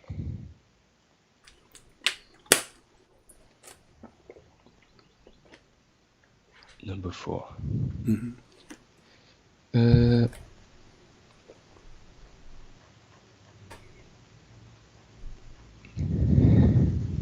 Yes, I have it. Okay. Is that about divorcing children? No, I don't see such. Okay. Do you like who explained the Quran for you? The scholars, correct? No. Who explained it for you? If you read it logically, you don't need any explanation. Oh, okay. I like the word logically. So why you Muslims have tons of tafsir books then? If there's logically, Because Because look, in the first century of Islam, the Muslims, they were doing great. Did they not? They were winning. They were what? They were what? They were winning all over the Middle East, the battles against the Romans, the Persians. Okay. That's history. Okay. But later on, they failed and they got destroyed up until today. Okay. Isn't that true? Yeah. But how come? It is because in the first century of Islam, the Muslims were following the Quran logically. Great. But the Persians, when they lost, they were not just waiting for the Muslims to do whatever they want. They had a plan, and their plan was to invent So my friend, literature. Okay, what you just said now, that the first generation of Islam, those are the good Muslim, correct? Yes. That's why you don't have any hadith. Okay, no problem. This is Ibn Abbas, the cousin of your prophet, and your prophet named him to be the scholar to explain the Quran. Look what he says. But those who have, hold on. He says those who have no administration because they are too young. Do you see it? That's a wrong explanation. But this is Ibn Abbas, and you are the one who told me that the first generation of Islam, they are the true Muslims. Who is Ibn Abbas? Who is this man? The cousin of your prophet, and your prophet named him to be how do you know that? Because this is what your Muslim says. This is the cousin. Yes, but when was this hadith written? How many years after the death of the prophet? Well, maybe a week after. I don't know. No, this it is was his cousin. 300 he lived. No, just he 300 years. 300 years after the death of the prophet. Okay, but all the hadith is collected hundreds of years after the prophet. So you accept that? Yes. You don't accept any hadith? I don't accept any hadith. Okay, all right. So did you hear the hadith? It says that there's no difference between the black and white hadith. I don't accept any hadith. You don't accept any hadith. Okay. So as long as you don't accept any hadith. Yes. Do you know Arabic? A little bit. So how you understand Islam then? But just by reading the Quran. By the way, when you say Islam, but you don't know Arabic. How you can read the Quran? Look. You don't need. Okay, look. The Quran says it is sent to all mankind: the Chinese, the Indians, everyone. Where it says that? Where it says that? Rahmatul lil alamin. It says it's all mankind. No, he's talking about Alameen is talking about genie and human, and the human are the Arab. Let us go to the Quran. You are the one who said that you accept only Quran, correct? Yes. All right. That's wonderful. So in the Quran it says Allah will not send a book or a messenger unless in the language and the tongue of the people. Does the Quran says that or no? Yes, and it did so. It sent to the Arabs, and the Arabs understand it. So how this is a book for all mankind if it says only I will send to people who speak the language? Because God knows that people will translate it to other people to spread the message. No, read carefully. It says here, we sent not a messenger except to teach in the language of his own people in order to make things clear for them. Okay, so the things will not be clear for you unless Allah He send you a book in your language from a prophet, or a prophet he is from your people. The Quran saying that and confirming he never sent anyone. This is in the time of Muhammad, including Muhammad. So how Muhammad can be a prophet for you when you are an Indonesian person? Are you from Indonesia? No. Where are you from, if you don't mind? I'm from Belgium. Belgium, okay. Yes. Where are you from originally? My parents from Morocco. Oh, okay. So, okay, Moroccan are not Arab, and they don't speak Arabic. So the Quran says... Yes, they do. No, they do speak the Arabic you speak today is not Arabic. Come on. It's a dialect. Yeah, come on. You know. But and Moroccan are not Arab. Moroccan are, they are not to do the Arab. The Arabic yes, you buy. Yes. Okay. Okay. So now the Quran confirmed, and you are the one who said I accept only Quran, that we never send a book except in the tongue of the people and in the language of the people, and the prophet have to be from the people. So how Muhammad is a prophet for someone from Indonesia? Can you show me this verse, please? Chapter 14, verse number 4. It's on the screen. Chapter 14, okay. I will look at it. And even the Quran make it clear in order they might understand. Yes, because obviously God cannot send every language to, he has to choose one language. No, so that the people it says the can opposite. understand. No, my friend. It says the opposite. It says Allah will not send a messenger, and He did not send a messenger except to teach in the tongue and the language of the people, and you have to be from the people. So you're saying the opposite now. So in India, there's at least 400 languages. So in order for Allah to send Islam to Indian, He have to send 400 messengers, and each one of them have a book in their language, just for India alone. Yes, that's a good point.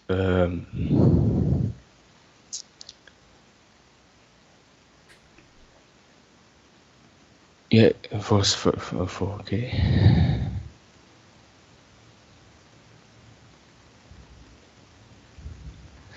But in the verse it says that He might make plain. For me, the Quran is plain. I understand it. No. It says they might understand. So they might understand. So Allah, what confirmed for us, my friend, here, that Allah sent not. Does it say we sent not? It says messenger. Okay, we sent Prophet not. was a messenger and a prophet. It doesn't matter. No, he's a messenger. Messenger. No, I distinguish you see, between you see, this is funny when the Muslims they say messenger and the prophet, because a message from who? It's from everyone can be a messenger. I can be a messenger. You can be a messenger. Everyone can be a messenger. Isn't it all the message coming from God is unknown? Look, the message. Look. Is it God, known or unknown? God. So if God now give me a message, and now that make me a messenger, okay. If I then say to you the message, do you know the message of Allah without me? No.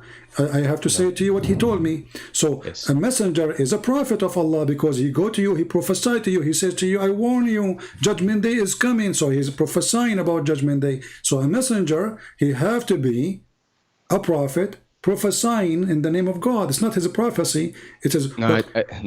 A messenger is someone who has a message. Okay, my friend, let us go with you. Okay, is Muhammad a messenger or not?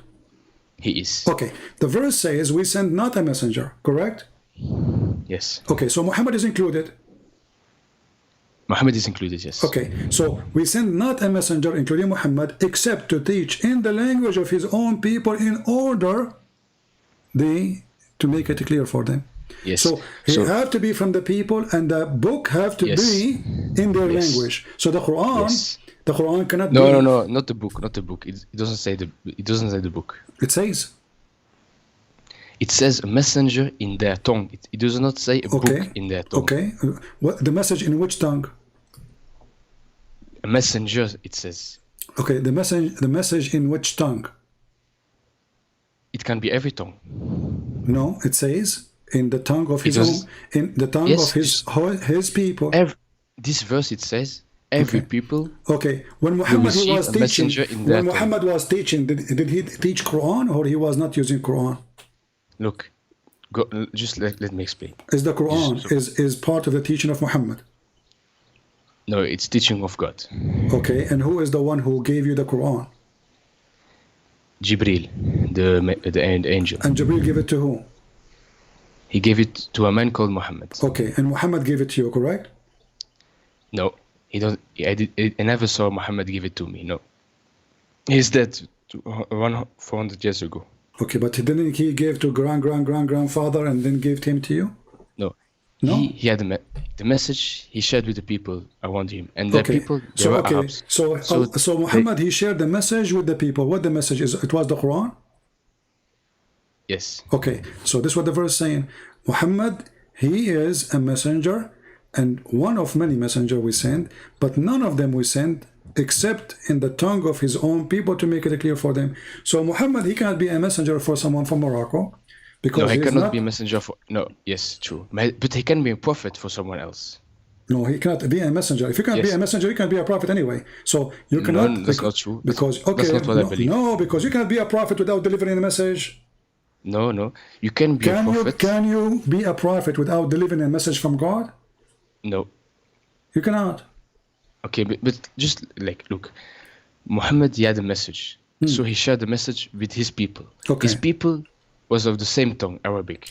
But their people, so whoever received the Quran, he shared it elsewhere with another people in their tongue. So it continued. So it has not to be Arabic. Who said that? But the verse does not say it has to be Arabic. No, it says, here we go. It says the messenger has to be in their tongue, No, not the message. We will show you different verses, no problem. The Quran confirms it have to be Arabic, and it is for the Arab. Look, it's very simple. Muhammad, he sends the message My friend, in Arabic. it's very simple. You don't know. You know what I'm talking about. It says, "Inna anzalnahu Qur'anan Arabiyan la'allakum taqilun."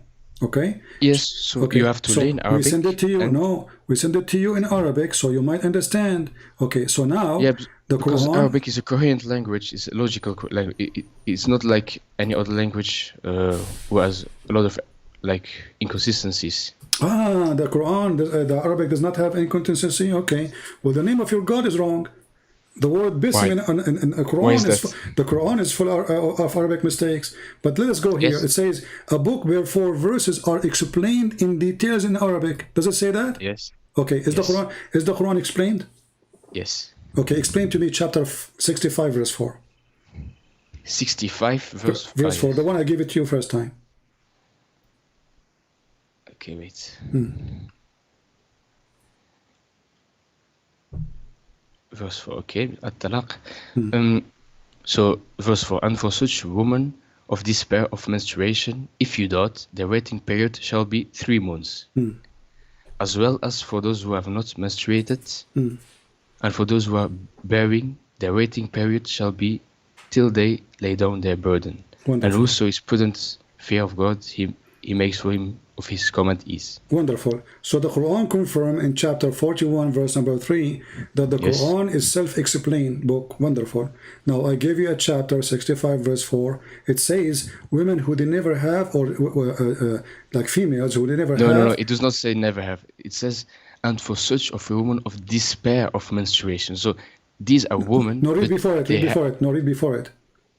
Read before it. Sir. And those who did not have menstruation ever. Those who never had menstruation. Yes. Okay. But that doesn't mean they are a child. That doesn't mean that. There's a lot of women who did not have menstruation, but they're still in their 20s and they have a medical problem. Don't you know that? But those are rare. What? Those are rare. Are what? Rare. Very rare. Yeah, rare. Like very few. They have such issue. Usually women. But it exists, and so God has to mention it. Okay. But did Muhammad marry a child? She is 6 years old? No, he did not. Why not? Where you get this from? Because the Quran says you can only marry with woman. And woman is mature age. Okay. It says in the Quran. Listen. So why all the scholars agree that those are too young to have menstruation? You see, I showed you Ibn Abbas, the cousin of the Prophet. I can show any scholars, all of them, they agree that those are too young to have menstruation. And now we are talking about divorcing them. So why the scholars of Islam, they say this is about 2 young girls, and you are saying no? How come they are wrong? Why would you listen to the scholars of Islam? Why would you? Why I will listen to you? Are you a scholar? Don't listen to me. Just read it for yourself, and we did read it. Okay, we did read it. It says women who did not have their menstruation, female who never had their menstruation. Okay, so you said those are women who have, they have like illness, so they did not have menstruation. Do you have a proof? Look, the verse says despair of menstruation, so that means this woman never. It says speak about different two kind. Those who they are lost hope of menstruation because obviously they are old, and then it says you have to wait for them. By the way, why you have to wait for them 3 months? 3 months. I don't know. No, look, 3 months. 3 months to confirm that they are not carrying a child in their womb, correct? Yes. But what kind of God he think that it take 3 months to know? Maybe. Wait.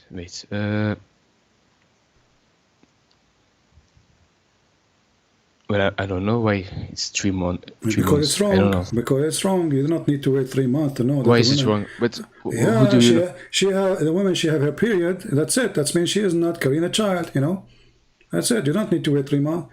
1 month, 2 months. That's it. 3 months. This guy, Muhammad, is stuck with number 3. So the verse here is speaking about having sex with the children and divorcing children. And the hadith confirmed that your prophet married 6-year-old girl. No, and this is but evil. This is your interpretation. This is This your not, reading of this it. is not my interpretation. No, this is your interpretation. Yes. See, this is Ibn Abbas. This is Ibn Abbas, my friend. Yes. This is Ibn Abbas, and this is he, and he is the cousin of Muhammad, and he is the one saying there's women because of their old age they don't have menstruation, and there's girls who they are too young. That's why they don't have menstruation. And now we are talking about what, divorcing them. So you marry them when they were 1 day old, because now divorcing them. We're talking about divorcing them, and yet, even in the time of divorce, still they don't have menstruation.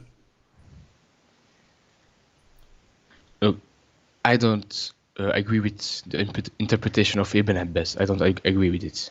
Okay, let us forget about this. Can you give me something in the Quran will make me Muslim? So something in the Quran that make me Muslim. Like, let us say you saw me in Belgium and you are a Moroccan person, you want to convert me to Islam. How you can convert me to Islam? Help me. What you will say to me? Do you promise me virgin, like I will have a lot of sex in heaven? No. Why no? Why no? I'm sorry, can you repeat? If I met you in Belgium and I am a Christian and you want to convert me, are you going to come to me and say... I don't want to convert. No problem. We are just have a conversation, my friend. No problem. So, are you going to promise me women with big boobs to convert to Islam? I'm going to promise you eternal peace. Why you will not promise me boobs? But why you don't promise me? Why you don't promise me? Why you don't say to me, convert to Islam and get women with big boobs? Why? What's wrong? That's not wrong. I can say that. Okay. Okay. You can. So, did your God promise you women with big boobs if you convert to Islam? Yes. Is that good? Is there anything wrong with women? No, nothing wrong with the women, but there's so why what's your point? Actually, where it says there's women, do you see the word women in the verse? It says kawaibun atrab. There's no women. It says big boobs. There's no women. Obviously. What is the women? Where is the word? What verse you talking about? Surah Rahman or what? The chapter of An-Naba, chapter 78, verse number 33. 78. In the translation, they put the word women, but in Arabic, there's no women. So now, why does God, he promised me, if I believe in him, he will give me big boobs? What is the connection between Allah? Let me read the verse first. Yeah. 78 you said, huh? Yeah. Verse number 33. 33. Okay. Well-matched maidens with swelling breasts. Their breast is swelling? I don't know what swelling means. Swelling is mean like you hit something with the hammer, or like you close the door of the van and your finger, it will swell. You know, it will become big.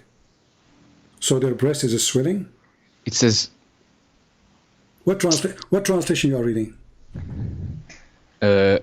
It's not very known. Well, okay, give me the name. Maybe I can find it here. His name is Sam Gerrans. I don't know who's this guy. Okay, so swelling the breast. Allah will give you women with swelling breast. Why? What is the connection between Allah and breast? Believing in Allah and breast? Because in life, what do men like? Oh, what men like? You tell me. What men like? Big breast? What do you like? What do you like? I like women to leave me alone. I don't want to go to heaven and find women there. I'm running away from them. So now you are saying to me that what make you believe in Allah is big boobs? No, I'm saying what makes me believe in Allah is that in this life you have tests. You have to overcome these things. You have to overcome what? Your God Allah actually is making you overcome the shaitan. Obviously, the Satan. Well, shaitan is the one who tempt you, right? He what? Shaitan is the one who tempt you, correct? He tempts me. Tempt. He tempts you. Tempt, yeah. Yes. Okay, but isn't it Allah now? He is tempting you by big boobs. No, he's promising. He's not tempting. But this is okay. Shaitan, he promised me too. Shaitan, he promised me if I follow him. The Shaitan, he promises and he tempts. Yes. Okay, Allah, he is promising you because he did not give you the big boobs yet. Did you have them? No. Okay, so he is promising you. It's for the future. In the same time, it's temptation because you said this is what men like. correct? No, because that's not temptation. Because I will have to trust and to wait a long time before the no problem, but recompense. still is temptation. So now you are patiently waiting in front of the door of Allah. So one day He will open and the boobs will come in your face. Like boing, boing, boing, boing, they hit your face. And like the party time. That's what you are saying to me. Patient, you are patient now waiting for the boobs. Are you waiting for Allah or for the boobs? For Allah. Okay. So what's the connection between Allah and the boobs?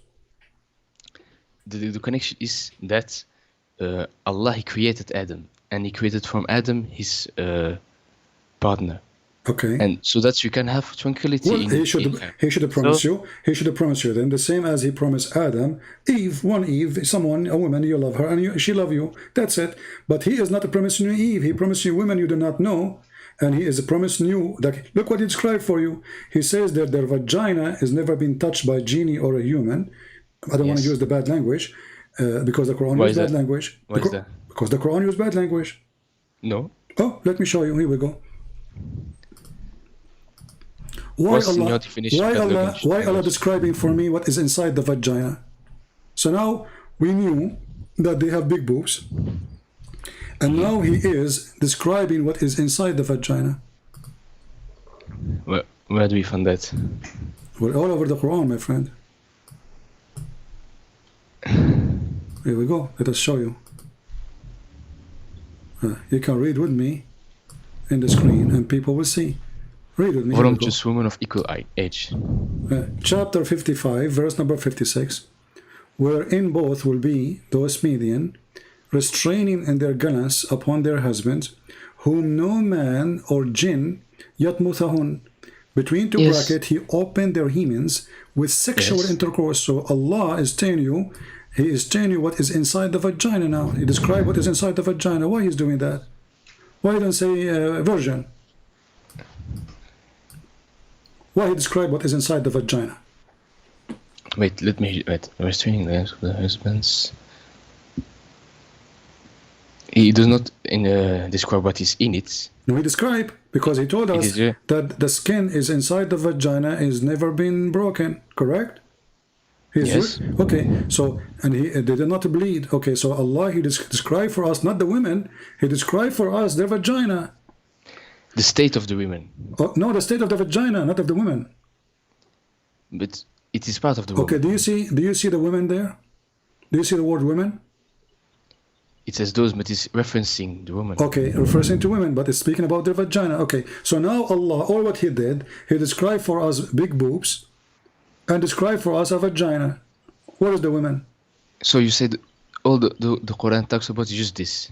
Well, you tell me, okay, well, do you see anything else? Look, read with me. It says here that Allah, you are going to have a coat or a dress made in Iran. But Iran, at that time, they were, Persian kuffar.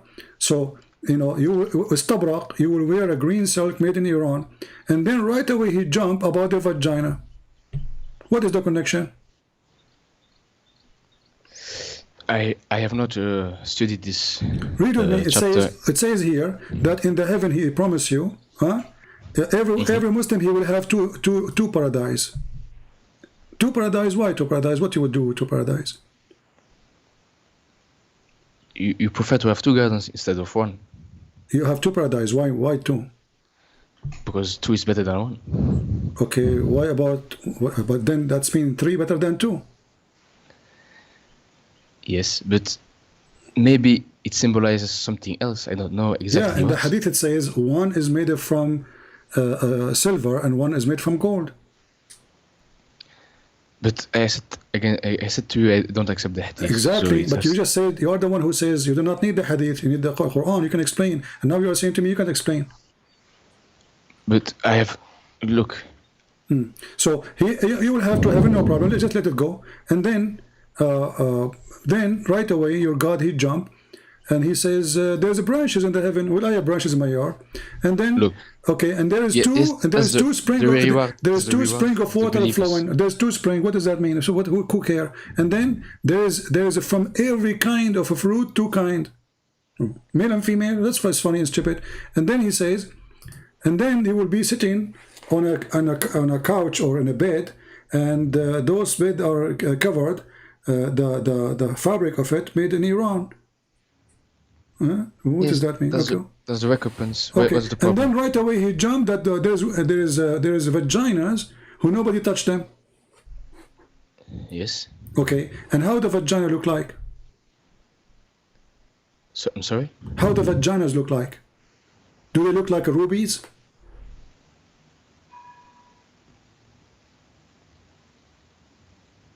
Look, the Quran just says if you behave. My friend, the vagina, forget about this. I'm asking you now. Does the Quran describe the vagina how they look like? That they look like rubies and coral? Yes. Okay. Why you need a vagina look like ruby and coral? I'm sorry, why? Why what? You know, a vagina look like ruby. I mean, what does that mean? Because it's precious. Okay, so now all the women is made of ruby and her vagina is made of ruby and she is made from coral. Is she made from coral or like coral? It's whatever you want. You are in the paradise, you decide what you want. Oh, you can redesign it. I feel, okay, whatever you want. That's wonderful. Okay, so now, why this God is making us talking about food, dress? It says they are not rubies. They are like. Okay, rubies, they are like. Are you saying Allah is lying? Are you saying lying? They are like it's rubies. Like you say. It's like you say. My son is like something very like a ruby. It's like your son is precious. It just mean that. Okay, they are like rubies. But is ruby? Yes. How women they can be like? It's a metaphor. It's a metaphor. Exactly, it's a metaphor. But he's describing us. Is the women metaphor or they are real? The women what? Are they metaphor? The women or real? They are real. Okay, so what is the metaphor of a vagina which look like ruby? It means that it is like a ruby. It's precious. It's a precious vagina? Yes. Wonderful. You know, I'm converting, by the way, because now we heard that there's a God. He will give us women, they are like rubies and their vagina look like rubies. And this is my dream. You know, I was afraid that women vagina, they are not like rubies or coral, but now Allah, He convinced me, yeah. So this is what will make me become a Muslim? Okay, no. What if I don't become a Muslim? What Allah will do to me? But you don't even know what Muslim means. What does Muslim mean? You tell me. Go ahead. Muslim means someone who submits. Where it says that? Where you learn this? It says min al-Muslimin. It says that what the Muslim. It comes from the root word salam. Islam. It means submission. No, my friend. Salam is the opposite. Salam mean, peace. Islam mean to surrender. Yes.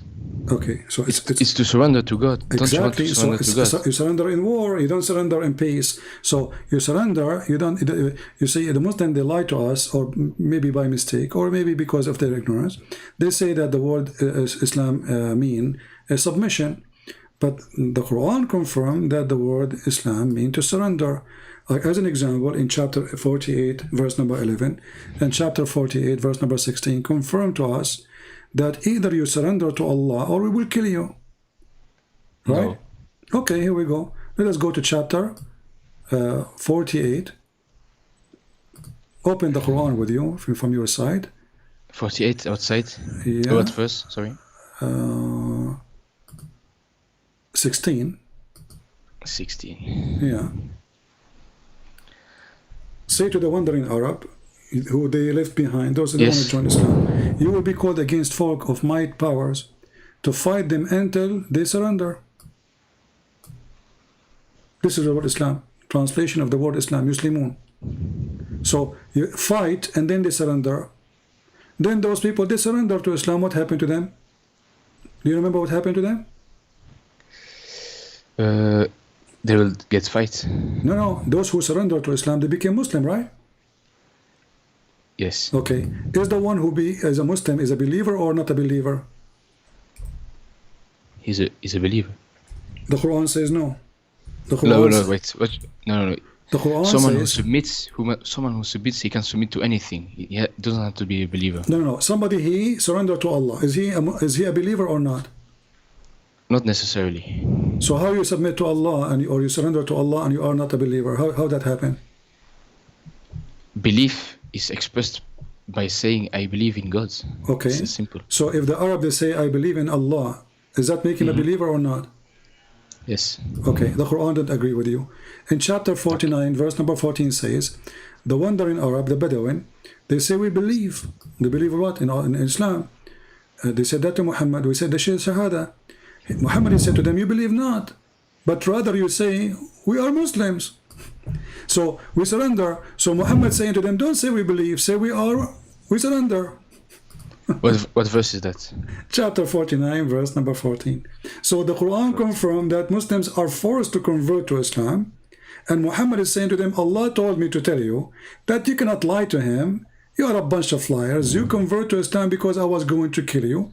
So don't say, don't say we believe, say we are Muslims. So in Islam, Allah teaches us that you can be a Muslim and you don't believe. That's okay. That's true. But okay, but look, that's mean Islam is from the devil, because no. Look, how no? Allah is forcing you to be a hypocrite. Allah is forcing you. Allah is forcing you to say either you submit to God or you submit to the Satan. They submit to God. They submit already, but they don't believe because Muhammad he forced them by the sword. So look what happened. Allah is saying to them, not Muhammad. You say we believe. Don't say we believe. Say we are Muslims. So the Quran teaches that a Muslim is someone who don't believe.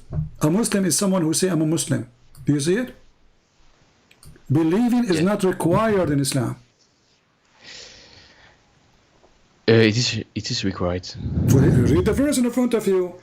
You say you believe, but you believe not. Rather say. So Allah advising them what to say. Say we surrender. We are Muslims.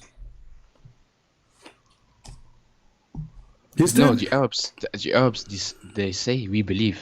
Okay, exactly. But Allah, God knows in their hearts that they have not believed. Exactly. So what Allah said to them, don't say that. Don't say we believe. Say we are Muslims. So Allah is correcting them, saying, don't say we believe. Say we are Muslims. Yes, because they have not. Faith has not entered their hearts. Exactly. So a Muslim is somebody his faith did not enter his heart. Yeah, you got me. But how in the world this is religion? So this God is teaching us to be hypocrite. He don't care if we believe or not. He's just saying say we're Muslim, but we don't believe in you. Just say we are Muslim. Don't care. Yeah, you just said that. You agreed with me. You just said you got me. You believe not, but rather say. He is teaching them what to say. Don't say we believe. You don't believe. Believe did not enter your heart. But you should say we are Muslims. Yes, because you either submit to the true authority or to the false authority. My friend, they did. Allah telling them what to say now. They did already. They say Shahada. So they say we believe. He said, no, don't say we believe. We don't believe. Say we are Muslims. No, it doesn't say you are Muslim. Say it says here we submit. go. Here we go. No. You see, you are reading translation, my friend. Let me read for you in Arabic. I'm sure if you do not know Arabic, you speak a little bit Arabic, right? Okay. It says, here we go. Okay. قل لم تؤمنوا ولكن قولوا أسلمنا. Do you see it? Yeah. Okay. Yes, أسلمنا. أسلمنا. So say we are Muslims. Correct? Yes. Okay. So he's saying to them, don't say you don't believe, huh? But you should say we are Muslims. So how in the world, what kind of religion says you are not a believer, but you should say we are Muslims? Jesus will not accept that. Jesus, he warned us from hypocrite. He said, not everyone says to me, Lord, Lord, God will enter the kingdom of my Father, but the one who do his will. Muhammad saying the opposite.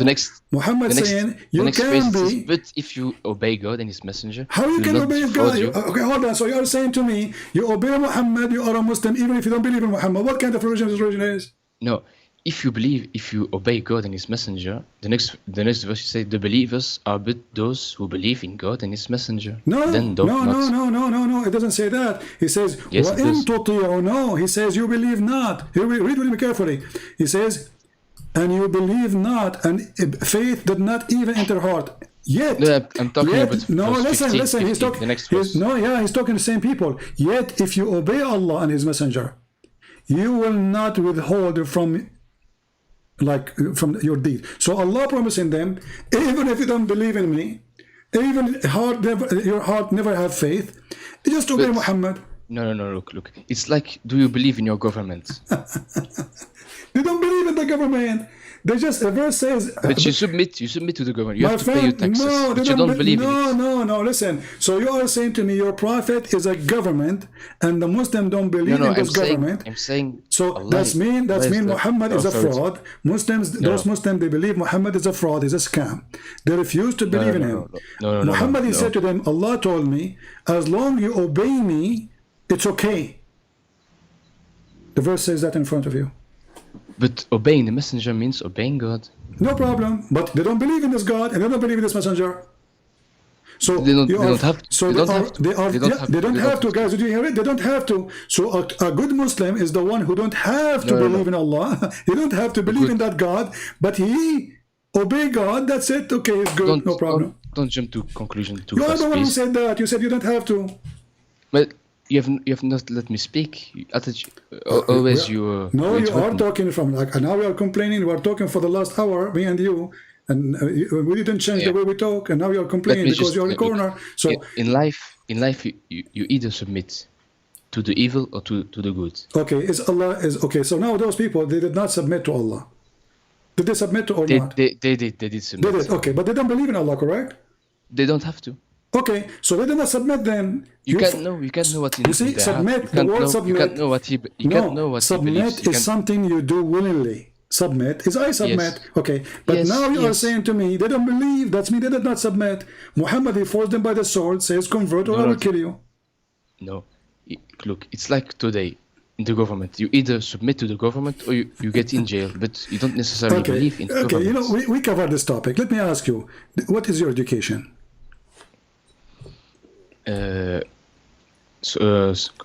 Programming. That's wonderful. Yeah. Did Allah program you? Yes. He programmed you? Yes. So you believe in destiny? Yes. Okay, so how you talk about belief if it's a destiny anyway? Allah destined for you to be a Muslim, correct? Yes. Okay, Allah destined for me to be a Christian, correct? Maybe you'll not later. No, Allah, He destined for me to be a Christian, yes or no? I don't know what your destiny is. No. Allah is the one who destined for me wherever I am, correct or no? Yes. Okay, so how Islam exists then? If it's a destiny anyway, so you believe, you don't believe, it's not, you are not believing anyway, it's a destiny. Islam is the most stupid religion because... No, it means you have your own choice. Where is the choice? Okay, where is the choice? You just said to me destiny. No, in the Quran says you have the own choice. Where it says? It says in the Quran everything. In Surah Baqarah 254, I think, of 256. Chapter 2? Yes. Verse 2 what? It's after 255, I think. The Quran 255. Yes. You are sure? Of 256. Wait, okay, let's see. Let's see where we will end. Okay, let's see. Here we go. Yes, 256. No compulsion is there in religion, in doctrine. So if there is no compulsion, you are free to do what you want to do. Where it says that? 256. Where it says there's the compulsion in religion? No compulsion in doctrine. Okay, where it says that, what does that mean? You have a free soul. You do whatever you want. Okay, so chapter 9 verse 29 says, kill those who don't believe in Allah. No. Chapter 2. I understand. So how it says this is abrogated. This is Muhammad when he was weak. Muhammad when he had no army. He was speaking actually not only to he was speaking to the Christians. Listen, he was speaking to the Christians, the Jews. He was speaking to the Arab. Listen. He was speaking to the Arabs, saying to them, you cannot force your children not to convert to Islam. So he was not talking about not to force you to convert to Islam, because Muhammad himself, he ordered in the Quran, and you said you believe in the Quran, chapter 9, verse 29, kill those who don't believe in Allah, correct? No, I say this verse is not abrogated. No problem. If this is not abrogated, that means the contradiction in chapter. No. Okay, chapter 9, verse number 29. Can you read it for me? Chapter 9. Does it say, fight and kill those who don't believe in Allah and the last day, and they don't forbid what Muhammad forbid, specifically the Christian and the Jews? Wait, I'm gonna read it. What verse? Chapter 9, verse number 29. 29, okay.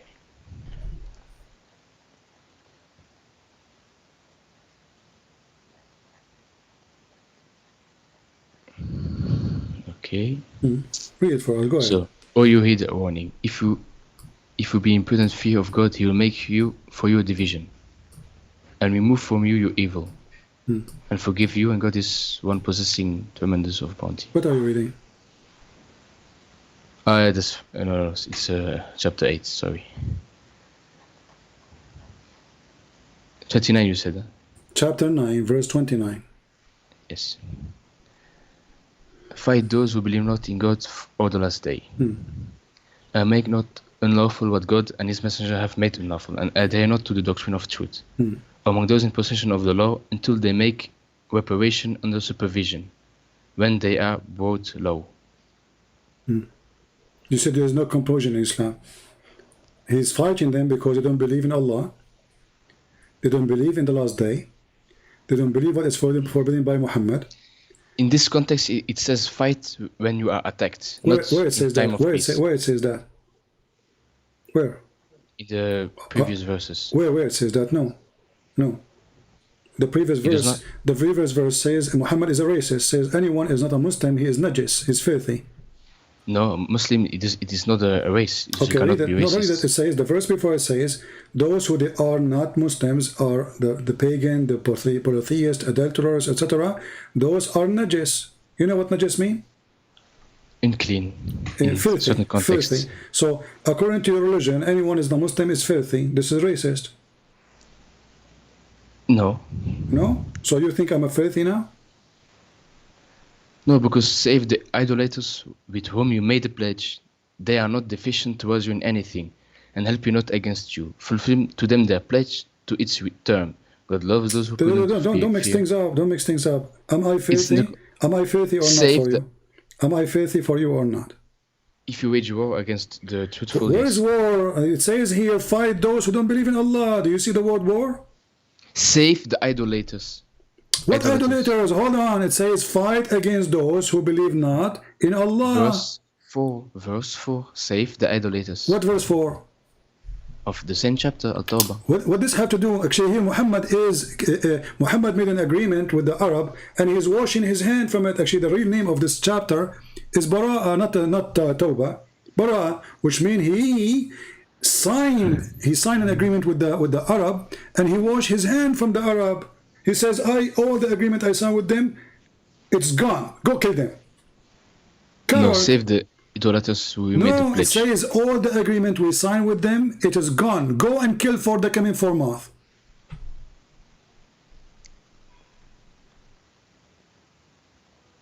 Yes, fulfilled. Okay. Secondly, your prophet, he did not have any agreement with the Christians. So why in chapter 9, verse number 29, saying kill the Christians? What the Christians did? The answer is very simple. In verse number 28 it says, because now he killed the Arab, he took over the Kaaba, and he forbid them from coming. He says, if you are afraid that you will be poor, you will suffer from poverty, don't worry. Attack the Christian and the Jews and take their money. Read it. Right away, the verse after it. If you are afraid, people of Mecca, if you are afraid, Arab, Muslims, if you are afraid that you will be poor now because we killed all the Jews, you're talking about verse 30. We killed all those who don't believe in me.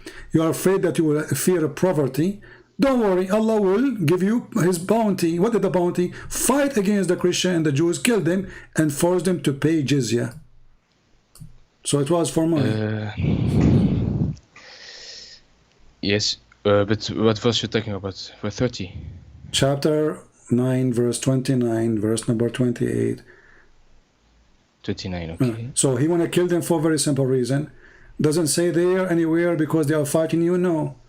Fight, this is specific for the Christian and the Jews. Fight those against those who don't believe in Allah. Doesn't matter who. Jizya. Jizya does not mean what you think it is. What does it mean? The verse, it says, until they make reparation under supervision when they are brought low. Law. That's my law. Okay, does it say you have to bring them law?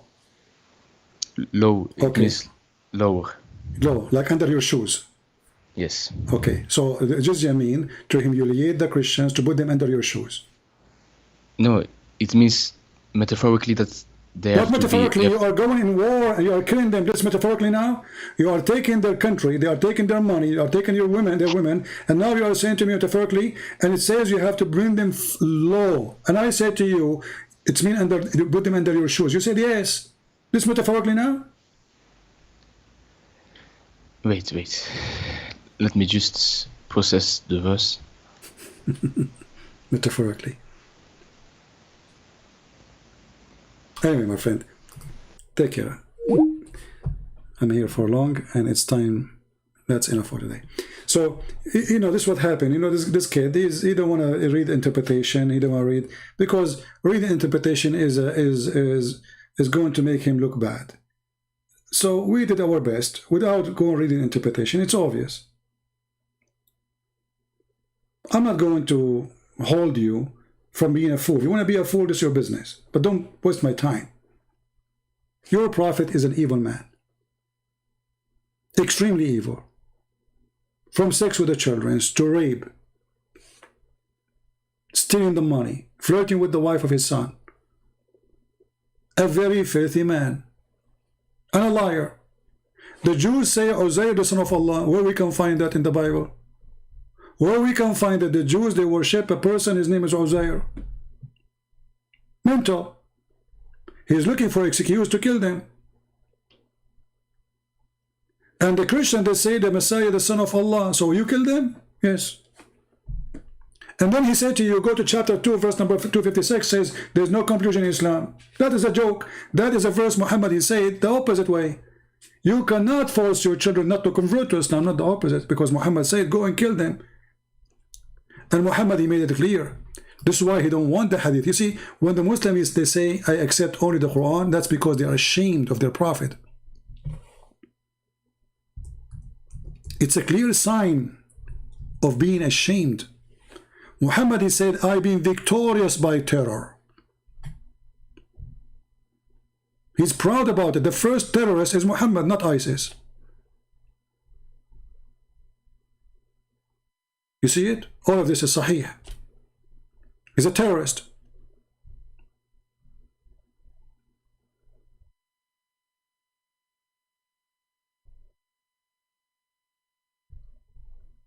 If Muhammad exists right now, in our time, our Marines will be hunting his ass with no mercy. And they will send the dog like they did to the Caliphate to get him from his tail. This is Muhammad. He is the first terrorist. You see, they lie when they say ISIS are not Islam. When Muhammad is saying, I am the first terrorist.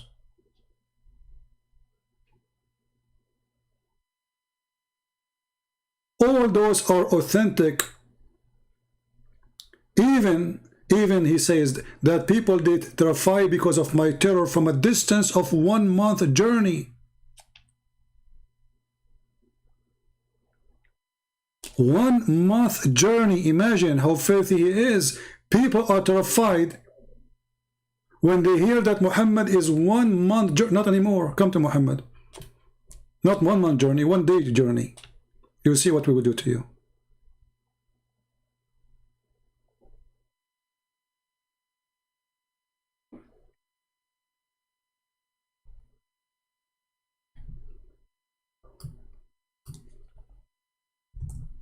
Muhammad, he says, I've been ordered to kill all mankind. The Muslim Abdul, he's smart, he says, oh, it says to fight all mankind, not to kill. To fight, to kill them. I've been ordered to kill all mankind until they say I'm a prophet. All mankind. People who fought him, don't fought him, doesn't matter. That's why ISIS are going all over. he put conditions. Not only you have to say Shahada, you have to pray. Not only you have to pray, you have to pay him. Not only you have to pay him, you have to eat as he eat. Not only you have to eat as he eat, you have even to say what he say. And then and only then their blood is safe from the filthy Muhammad. Criminal.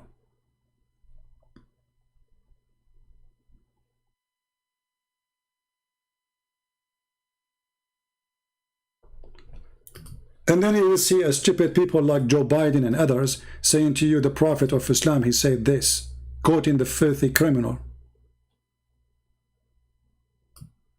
Nobody want to say the truth. These days, the more hypocrite you are, the more lovely you are. The second you quote what Muhammad said, you will say you are spreading hate. I'm quoting what Muhammad said, oh, you are spreading hate. So you agree that Muhammad is the prophet of hate, yes. But they don't dare to say it.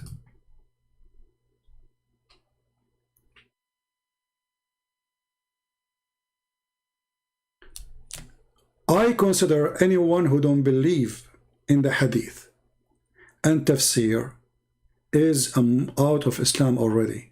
Actually, Muslims, they have fatwa about it, that somebody don't believe in the hadith, he is not a Muslim anymore.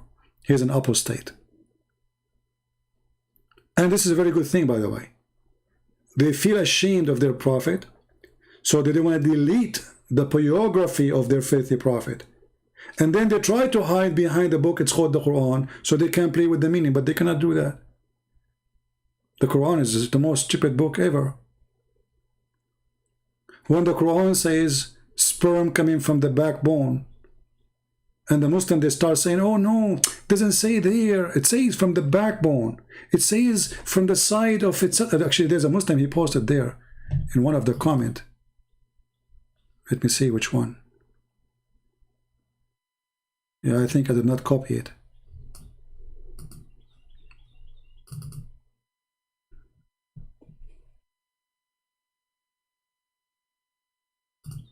Very stupid religion. We can demolish Islam very easy. You believe in the Quran, you don't believe in the Quran, you believe in the Hadith or not, who care? We have tons of evidence that Muhammad is a fraud. All cult leaders, they share one thing. They want your money and they want your wife panty. All of them. And Muhammad is no exception.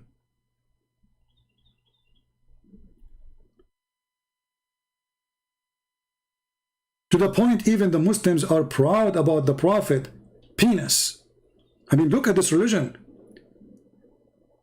They are forced into sexuality, and that supposedly will prove that Muhammad is a prophet. The Prophet used to do boom boom to his wives, and they go like in their speeches in their houses speak about how powerful the Prophet was. He used to do boom to all his wives in one night, and then we find that Muhammad, he did not. Muhammad, he can't even have sex with one of his women.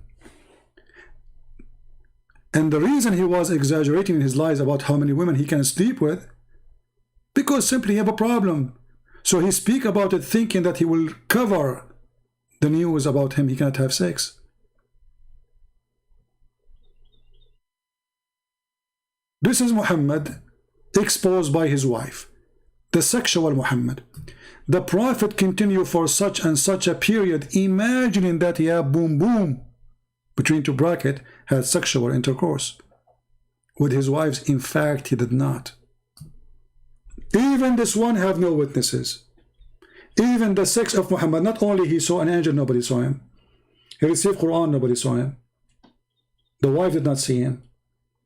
The wife did not, she didn't even hear the angel talking to him. There's no witnesses of anything. But even sex have no witnesses? Yes, there's no witnesses. Muhammad never had sex. And they excuse that Muhammad under black magic, we laugh. What black magic? A Jewish guy, he controlled the penis of the Prophet? I mean, aren't you ashamed even to say it? That somebody took some hair from the private part of Muhammad and he made magic over him? So his penis is not functioning? And what kind of God he could not protect his Prophet from black magic? And why all those things happen to Muhammad only?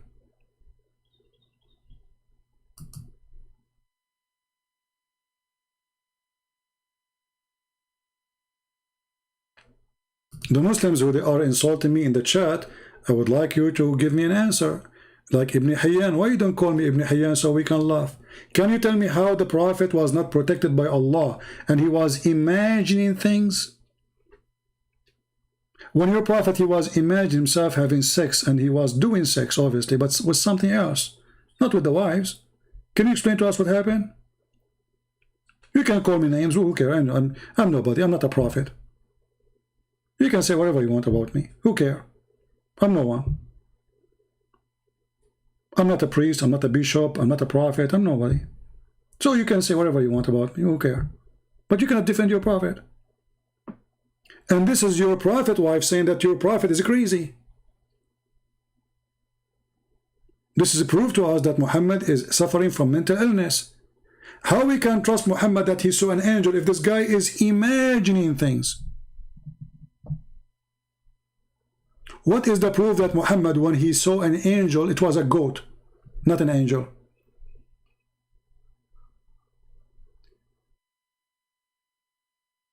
Huh? And actually, everything Muhammad he say prove that he's mental illness person. Like, here we go, he's teaching you about farting. If you pray and you fart, don't leave the prayer until you hear it and smell it. So until everybody is screwed around you? Is that the teaching of God? The farting prophet, he's expert. When you say Allahu Akbar, shaitan start farting, here we go.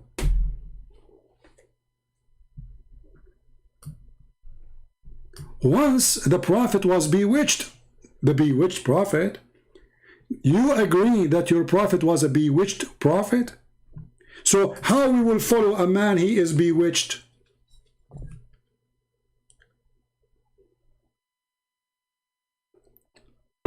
Any Muslim can tell me? You come to me and you are a Muslim and you show me that you follow a prophet he was bewitched. And then you say to me, so he began to imagine that he had done a thing, in fact, he did not do. For how long?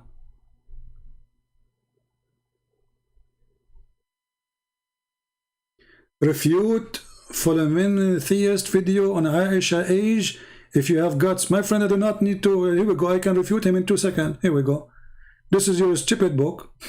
Refute, guys. Refute. Can you refute Aisha age? Yeah. You're trying to say your name here so you can be famous. This is the same guy who make a video. Come in here because nobody go to see his video. Yeah. I do not need to refute him. Aisha, she will give him a finger. In his nose for sure. Is that Aisha saying that I was 6 years old? So how you can refute that, stupid idiot? I do not need to refute anyone. Because when you make a video saying, no, that's not true, you are saying Aisha is a liar.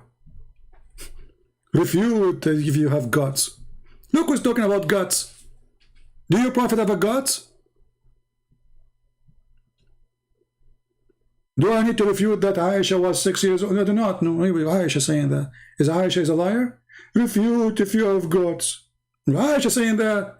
Refute if you have guts. It's stupid. Mental illness. It's not me who said that. It's your prophet wife. Refute if you can. Idiot. It's not me who's saying that. Aisha said that. I challenge you, refute that. Stupid idiot. It's not me who's saying that. It is Aisha saying that. And it's all over your books. It's Sahih. Look how Sahih it is. Sahih. Sahih. Refute if you can do that. Stupid. Refute. Idiot. You're not going to refute me. You have to refute Aisha. And look like the one who slept with Muhammad himself. She did not know her age. A guy who come 1,400 years after, he will refute Aisha. He will correct her. Aisha is stupid. You did not have sex with the Prophet at that age. Come here, Aisha. Come here. No, here. Sit in my... Yeah, here. Okay. Aisha, listen. I want you to go and change the hadith. Okay? Because the Prophet did not have intersexual intercourse with you at that age. Okay. Now Aisha, she's going to come and she will go. The Prophet, he married me when I was 6 years old and he consummated the marriage when I was 9. I told you, don't change it. You want to refute me, you idiot? Stupid people. And suppose he's excited. Refute. Turkey. You're like Erdogan. Big mouth, but his country is bankrupt. He speaks too much, he makes too much noise, so the European Union, they give him money. Because his country is dying. He make too much problems, so they give him, come on, I will give you $500 million, okay? Just sit down, don't make problems. Make noise. But your fart will never become a cloud. Trust me. The follower of the Prophet of farting. The only one who made a connection between farting and his God is Muhammad.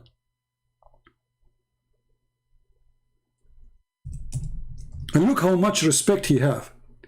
That when you pray to Allah, shaitan, he start farting. Knowledge, special knowledge. Muhammad, he went to the college and he took a course in farting. Long course, big course. He read like thousands of books. If you go and search in the books of hadith about the word farting, you will go crazy. This prophet, he have a specialty, farting. Abu Hurairah reported, the messenger of Allah saying, when Satan, he heard the call to the prayer, he turned his back and break wind. Like what? Look at this guy. Stop bringing things out of context.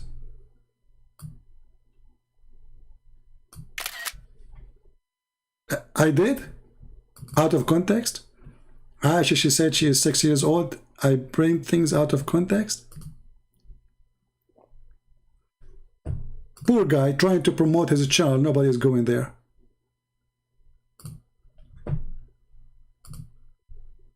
If you want really Muslim to subscribe to your channel, just put somebody dancers. You will see your review will go crazy.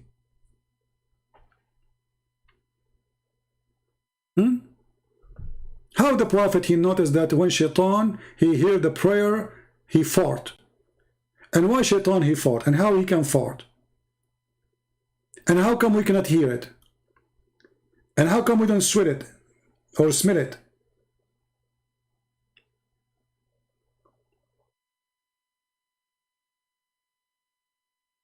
Very strong in knowledge. You know, the Prophet, he knows a lot. Nobody can beat the Prophet of farting with his farting knowledge. If you go right now and search in YouTube about what to do if you fart in the mosque, you will find thousands of videos. You know the Shia al-Khomeini, he said to the Sunni, you have an extreme huge library if what is under the belt and down, which means in sex and farting, and you know, supposedly the Shia is better.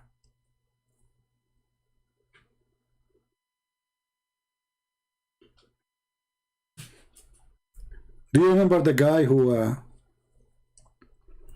was teaching the Muslims about farting? About what shaitan he do to you when you go to the bathroom? How the Prophet he knew those things unless he is true prophet? And the funny, the Muslim, they have tons of videos about science in the Quran. Science. True story. The Quran is full of science.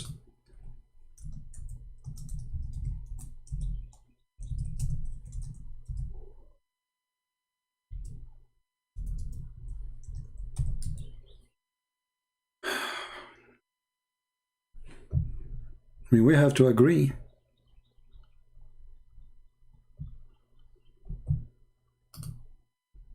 Hadith of Tirmidhi, it says, yeah, when you give the adhan, the shaitan, he not only runs, but the hadith says, lahu durat. You know what durat is? Durat is... That's too much knowledge, my friend. He runs, and as he's running, yeah, his fart comes out.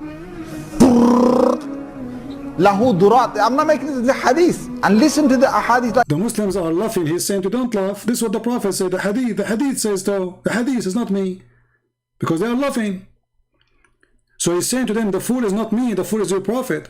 The hadith says so. You first, you know what the deen is about. The deen is about getting the shaitan away from you. So you know, you go into the toilet, you know, Bismillahi Allahumma inni a'udhu bika min al-khubuthi wal khaba'is. So Allah protect me from these devils. You go in there with your left foot.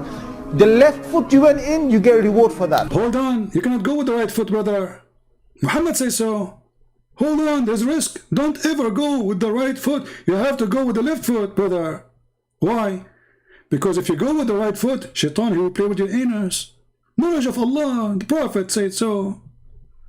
You're in the toilet, shaitan can't see you anymore. That's in a hadith. That's it. You go with the left foot and you say the prayer, you are invisible. I used that once in the bank robbery. I went in the bank with my left foot. I said the prayer, Muhammad, he says, the police and the security did not see me. I took all the money in the bank, brother, and I left. I became invisible. So you enter the bathroom with the left foot and you say the prayer, brother, and you became invisible. That's true story. Right? If you don't say the dua, what happens is... What will happen? Oh, don't do that. You don't say the dua, you don't say the prayer? What will happen? Look at this. The shaitan not only comes inside, but the hadith of Tirmidhi says he plays with your bowels. Oh boy. Now look what happened to you, you idiot, because you did not say the prayer. Shaitan now is inside your ass. May Allah ask you. See what you did to yourself. You are in the bathroom now and you are trying to solve your problem, to get it out, and you are pushing it down, excuse my language, and shaitan is blocking it. Stupid. Why you don't follow the teaching of Allah? Plays with your bowels. He plays with your bowels. So you're inside there, you're thinking you're going to be out there in 5 minutes. He's taking you 20 minutes and you're still not halfway there. You know why? Because shaitan is going, ooh, la la. See? True story, brother. The Prophet says so. The Prophet says so. I mean, this is why they are ashamed of the hadith. You see what? Trying to get rid of it. But in their schools, in their universities, in their mosques, they teach it. But in front of us, they deny it. Because they knew it's shameful, it's stupid. So they try to hide the stupid Prophet teaching by denying what their Prophet said. Dr. farting. So now because you did not say the prayer, shaitan is blocking your anus? All the Christians, they go in the bathroom and they have no problem. Oh, brother, shaitan, he target only Muslims. Look at this religion, conspiracy even against their anus. Muslim, he see conspiracy wherever he go. If you eat pork, there's conspiracy against him. If you listen to music, conspiracy against Islam, brother. You go inside the bathroom, shaitan playing with his anus. He have sex with his wife, he have to say a prayer, otherwise shaitan, he will wrap himself around the penis of the Muslim. This is the religion of conspiracy of a stupid man. His name is Muhammad. And now, as long as I left you with something nice, it's farting. So I hope you guys have a good time. Already we are here for 3 hours something, 3 hours 33 minutes. So you see how short the video is. I said to myself, let me go for 15 minutes. 15 minutes or 3 hours 33 minutes. All right, that's a very short video anyway. So I want to say, guys, thank you very much for being here. And I really appreciate all of you. Don't forget to subscribe. And don't forget to download the videos with those, because we don't keep them for long, as you know. So don't forget to download the videos, share them with your friends. You can cut them pieces, like those who called me today. You can, cut the video, make it only their call if you want.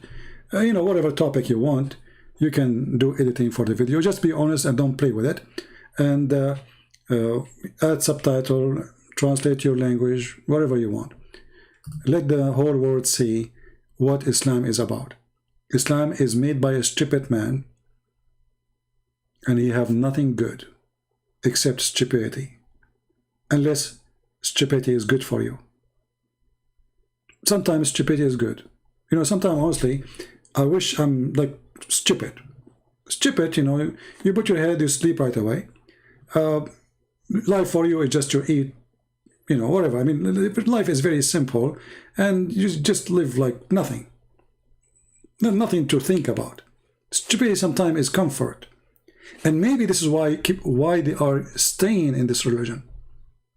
Because stupidity brings comfort. Thinking will bring headache. It's too much. It's harmful to a brain never been used. How you can make a brain work again after years of rust? It's not easy.